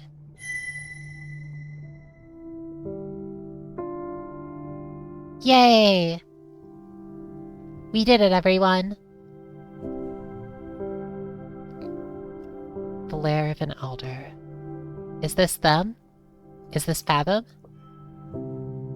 Only in your dreams have you visited such a place. Or maybe, rather than Fathom, this is the Crystal Dragon? Only in your dreams have you visited such a place. Darktooth's ample essence flows in every stone cranny, every drop of water. Or is this Darktooth? No, this is Darktooth. It's just, I've never seen them from this angle, but that halo is Darktooth's. That, like, the hair? The thing is, Darktooth is kind of... They're kind of sexy. Sorry, maybe I shouldn't have said that, but I think it's true, personally. Artifacts of many shapes and colors, some beyond your ability to comprehend, are meticulously arranged in many compartments. No, look, I'm not saying that this game is turning me into a dragon fucker. I'm not saying I want to fuck Darktooth. I wouldn't say anything of the sort. Artifacts of many shapes and colors, some beyond your ability to comprehend, are meticulously arranged in many compartments. Skyclaws of the Night Clan fly gracefully to and fro, whispering secrets to their master, and water continuously blesses the huge Drakk known to many as the Wise One. As you emerge from the submerged passageway, Darktooth eyes you indulgently. You know, that was probably kind of problematic if Darktooth is actually our dragon's dad. Maybe I shouldn't have said that. Welcoming you with a slight inclination of its head and a relaxed half-sweep of its tail. The lesson is concluded. To enter, one must admit that one is not wise. One cannot truly learn unless one embraces one's own limited nature. Welcome to Silver Songbird. One then learns the high story of the Drakk. Few indeed are we who remember the other war and the firefall. Some things should not be forgotten, and so I constructed the maze of what was, to pass on what has gone before. Yet be not a slave to the past, which is gone. The present alone is immortal.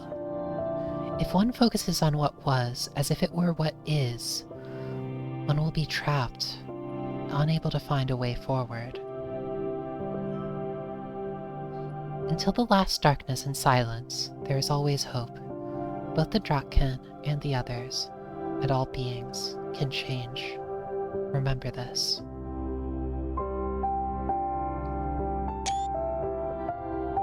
After the first test, one descends into the maze of philosophy, where one encounters 4 instructors, each of a different way. In the School of Knowledge, one learns that memory and facts have potential to forge a new way, but one must be wise enough to see its flaws.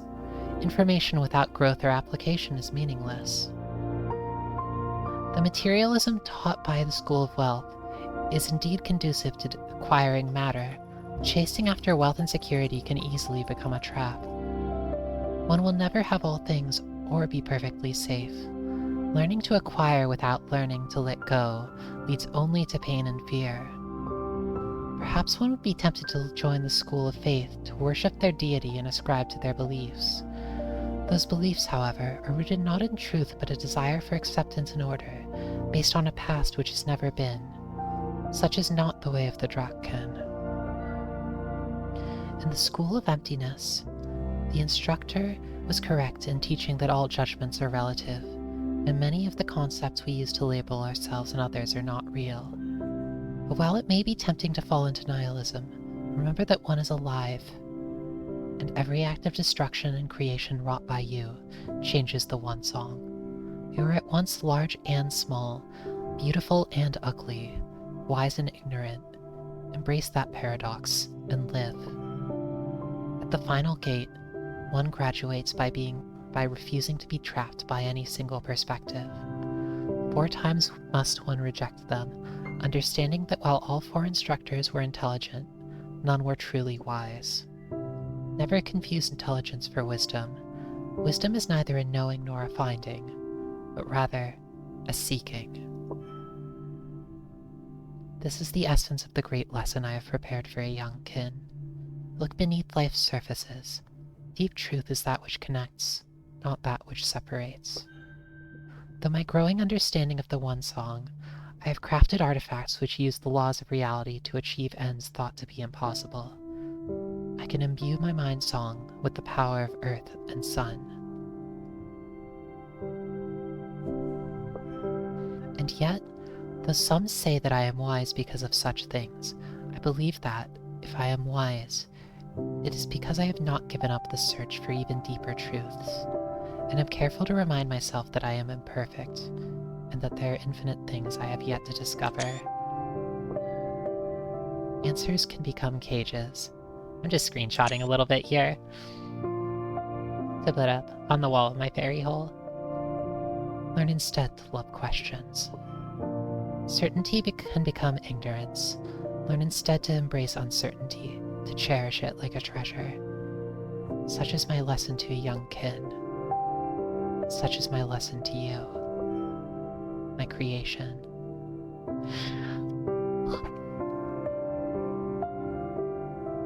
Dark Tooth!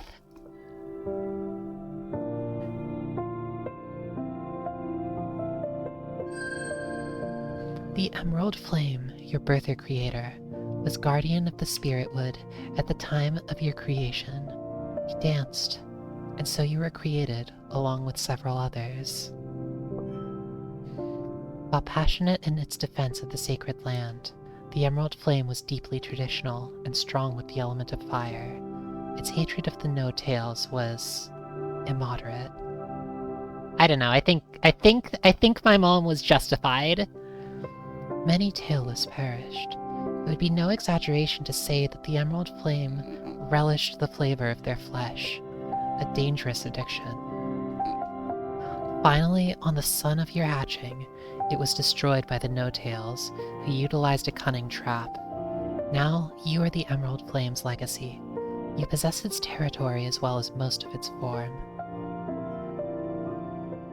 That is common. Newly created kin nearly always take on the clan of their birther creator. Your scales, feathers, and wings are deeply reminiscent of my old dance partner. Your eyes alone are mine, and your essence is wholly your own, forever. Oh. Darktooth blinks slowly, waiting. Thanks, Dad. Ask Darktooth about this trove. What are all of these artifacts? What you behold here is but a small portion of my possessions. These are the artifacts currently under research or use. I have several caverns full of small shiny things, and other artifacts in storage at various locations, most of them in the Great Blue. I'm currently involved in a very special research endeavor. Fathom, the great paragon of the sea, joins me in the search for a different answer. A different answer to what? I like the thought of Darktooth having, like, many caves full of treasure scattered throughout the world. Darktooth's map of secret places that they've turned into treasure dens. When you ask what Darktooth is seeking an answer to, it falls silent and sings no more of the matter.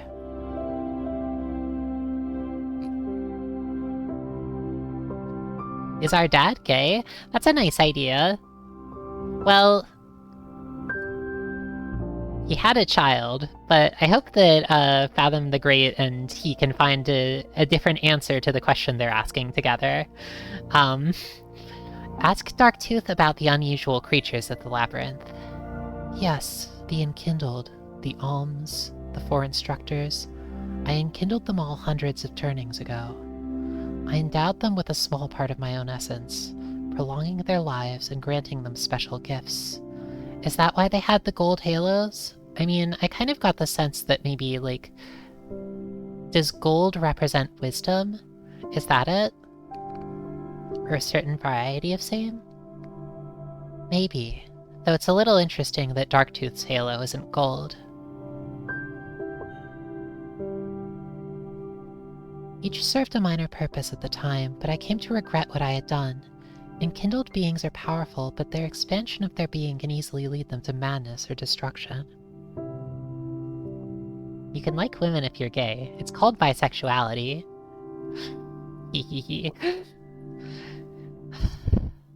I relocated them here to keep them safe and to serve as lessons, not only on philosophy, but also on the dangers of enkindling. Not all my enkindlings here were mad failures like the instructors, however. I was able to guide some, like the Skyclaw at the entrance, to better paths. A few even came to surpass me in some respects, like the Great Glider who attends the Gate of Graduation. I consider it a living treasure. But many more have been lost or spiraled into ruins, sundered from their own people, and burdened with a mind greater than their natures could support.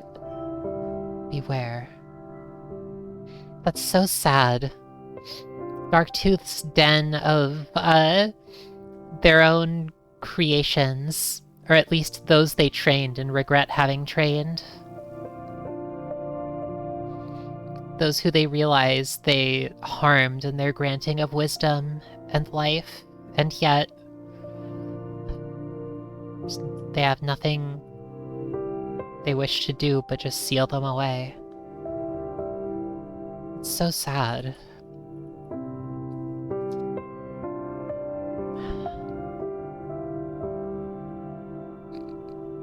Dragon creation dances are beyond our ken of sexuality. I'm sure they are.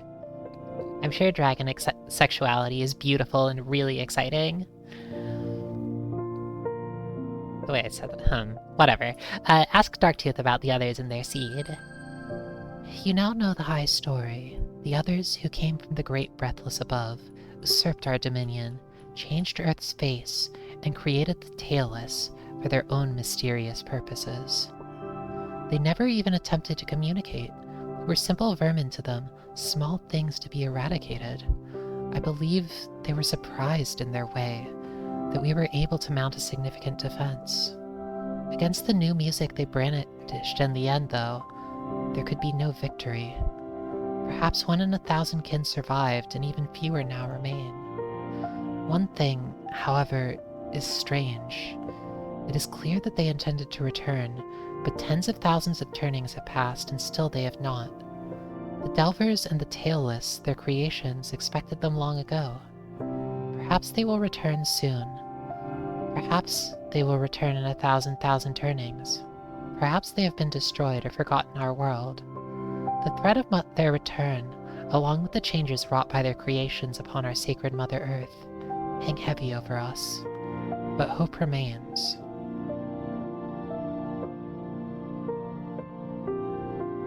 Learn all you can, and accept nothing as final. Such is my song to a young kin.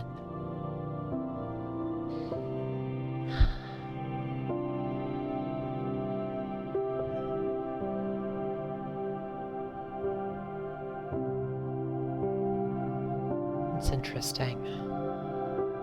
I can't help but feel like such beings who would see such beautiful life and thoughtlessly just destroy it, discard it as lesser than them and worthy of destruction in the name of their own creations, would probably destroy itself after too long. Perhaps I'm just projecting based on what I know best, but somehow it feels unlikely that they would ever return. But I guess maybe one day we'll find out. The Skyclaws, an admirable people.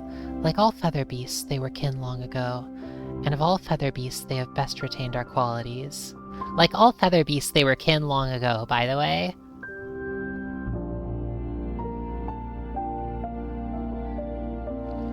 After coming to the Great Green from the Great Blue, I quickly found that their eyes were as sharp as their talons, and their minds sharper still. I struck a bargain with the White-Faced clan of the Night Skyclaws, and the Broadwing clan of the Day Skyclaws. What are these two? I wonder.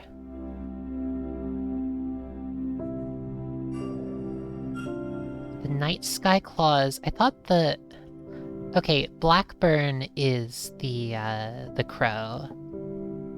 White-Black is the mockingbird, or magpie. Oh yeah, Day Skyclaw kind of looks a bit like an eagle, and Night like an owl. Maybe the White-Faced clan of the Night Skyclaws is like... and the Broadwing clan of the Day Skyclaws. I don't know types of owls or eagles very well. But, I mean, I don't need to. It's enough to imagine. More than this, I cannot sing. They have their own secrets, which I am sworn not to betray, even to other kin, for any price. Being in Darktooth's lair is both awesome and terrifying. Barn owls have white faces. Oh, nice! Oh yeah, barn owls are cute! Your fate is entirely in Darktooth's control while you're here. Even if you are its own creation, you know that one false move could mean your doom. Before you even give voice to your desire to leave, Darktooth speaks. Permission to leave is granted. Do not return here again, unless asked.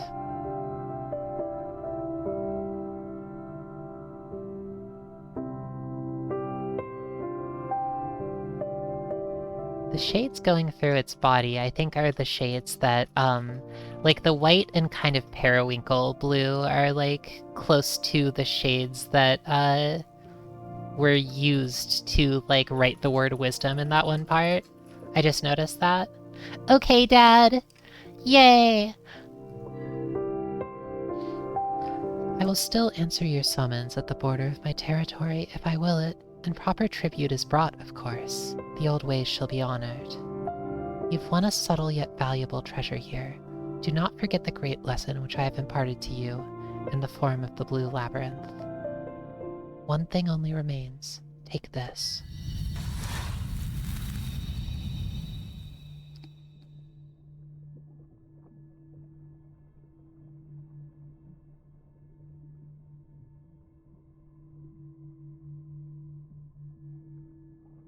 This silvery rod was granted to you by Darktooth the Wise. It was given without payment in exchange, which is counter to tradition, unless, of course, the giving of it somehow benefits the giver. What is this? Payment is not required. I do this for my own purposes. If my estimation of the youngkin before me is accurate, what results shall be to my benefit. Remember that only by wisdom, the noble and endless quest, may we attain our deepest desires and our true destiny. Remember that all things are one and joined at the center. Such is my advice to my most promising creation.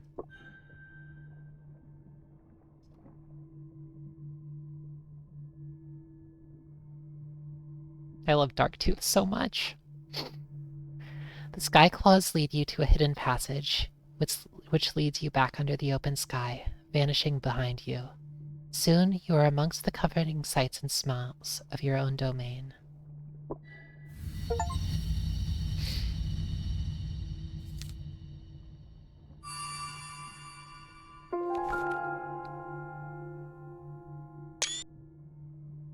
The Hierophant. To spread knowledge is admirable. To spread wisdom is truly heroic. This grants the ability to choose one additional artifact when beginning a later part. What does that mean? To choose an additional artifact? Is this like if you go on to a like when you move chapters, you gain an artifact, but it's your choice. Because if you can do that, I know what I'm choosing, but it feels like that would be a little bit busted, maybe? You can choose to start from part 2 or part 3 on a new life. You get to pick some artifacts that you previously found to start with if you start a new game partly through. I see. That will make something I want to do much easier if I can get to part 3.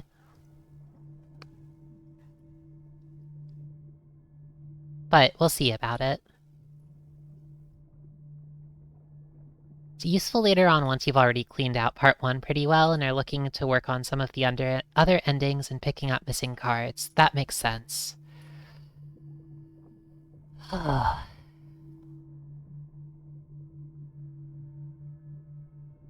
Your own lair and treasures seem like dirt and pebbles in comparison. But perhaps one day you will be an elder such as Darktooth, who possesses treasures and artifacts beyond imagination. But Darktooth's greatest treasure is none of those things.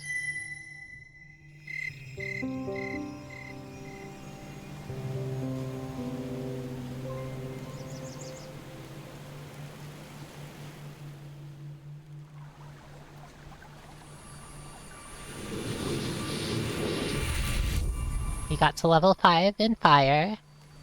It's very pretty. Level 4 in water.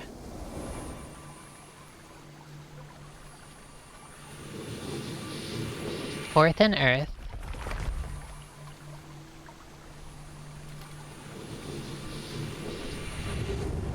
And fourth in air. And we got a skill that reduces water ability of enemies. Or of other creatures, I guess.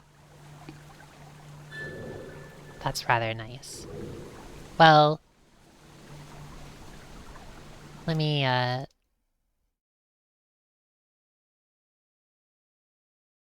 yoink. Now that we finished with, Darktooth's funny wisdom cave, with Darktooth's labyrinth, I feel like this is probably a pretty good stopping point. There are all sorts of other things I'd like to explore, but... I mean... Oh, wow! Wow. Okay, I was sure that, like, with how long we were in there, this, timer was going to be, like, mostly full, but it looks like we only filled up a third of it in our entire adventures today. I guess the labyrinth took a long time to explore, but in terms of, like, days past, it wasn't actually that long. I think the place we'll want to go next in the story is probably...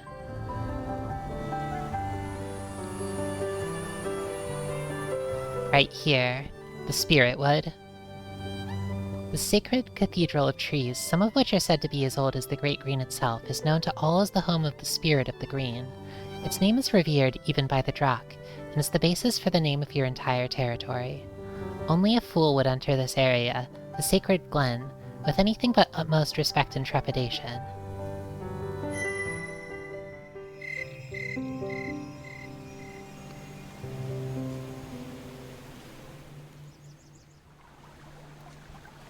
That sounds like something very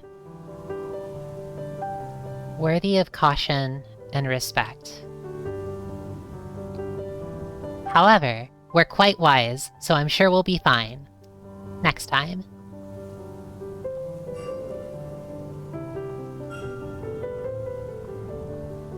Is there a way, perhaps, to maybe this little jewel? I think this is a good stopping point for tonight. It's become quite late, and honestly, I really love this game, but that last section that we played through is maybe my favorite thing so far. This game is... yeah, this game is amazing. This game is beautiful. I love it. I love it dearly.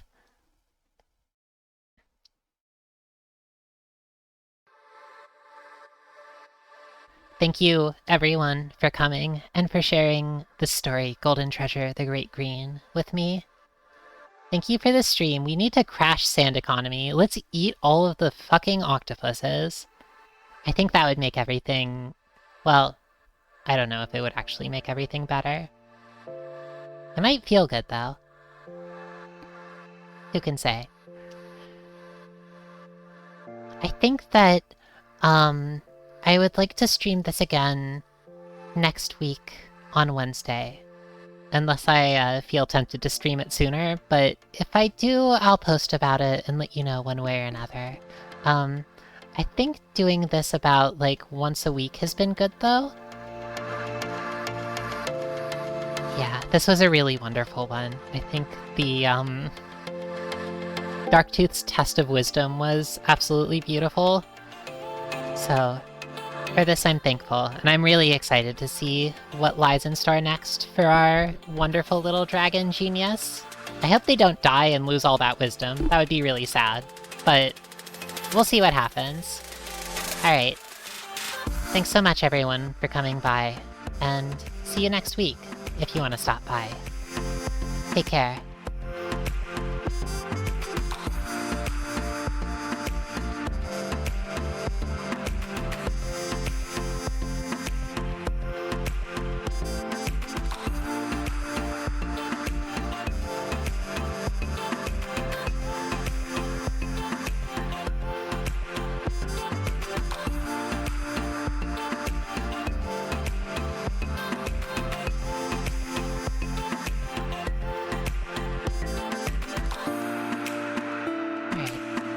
Anyone who wants to stick around for the raid, feel free to do so.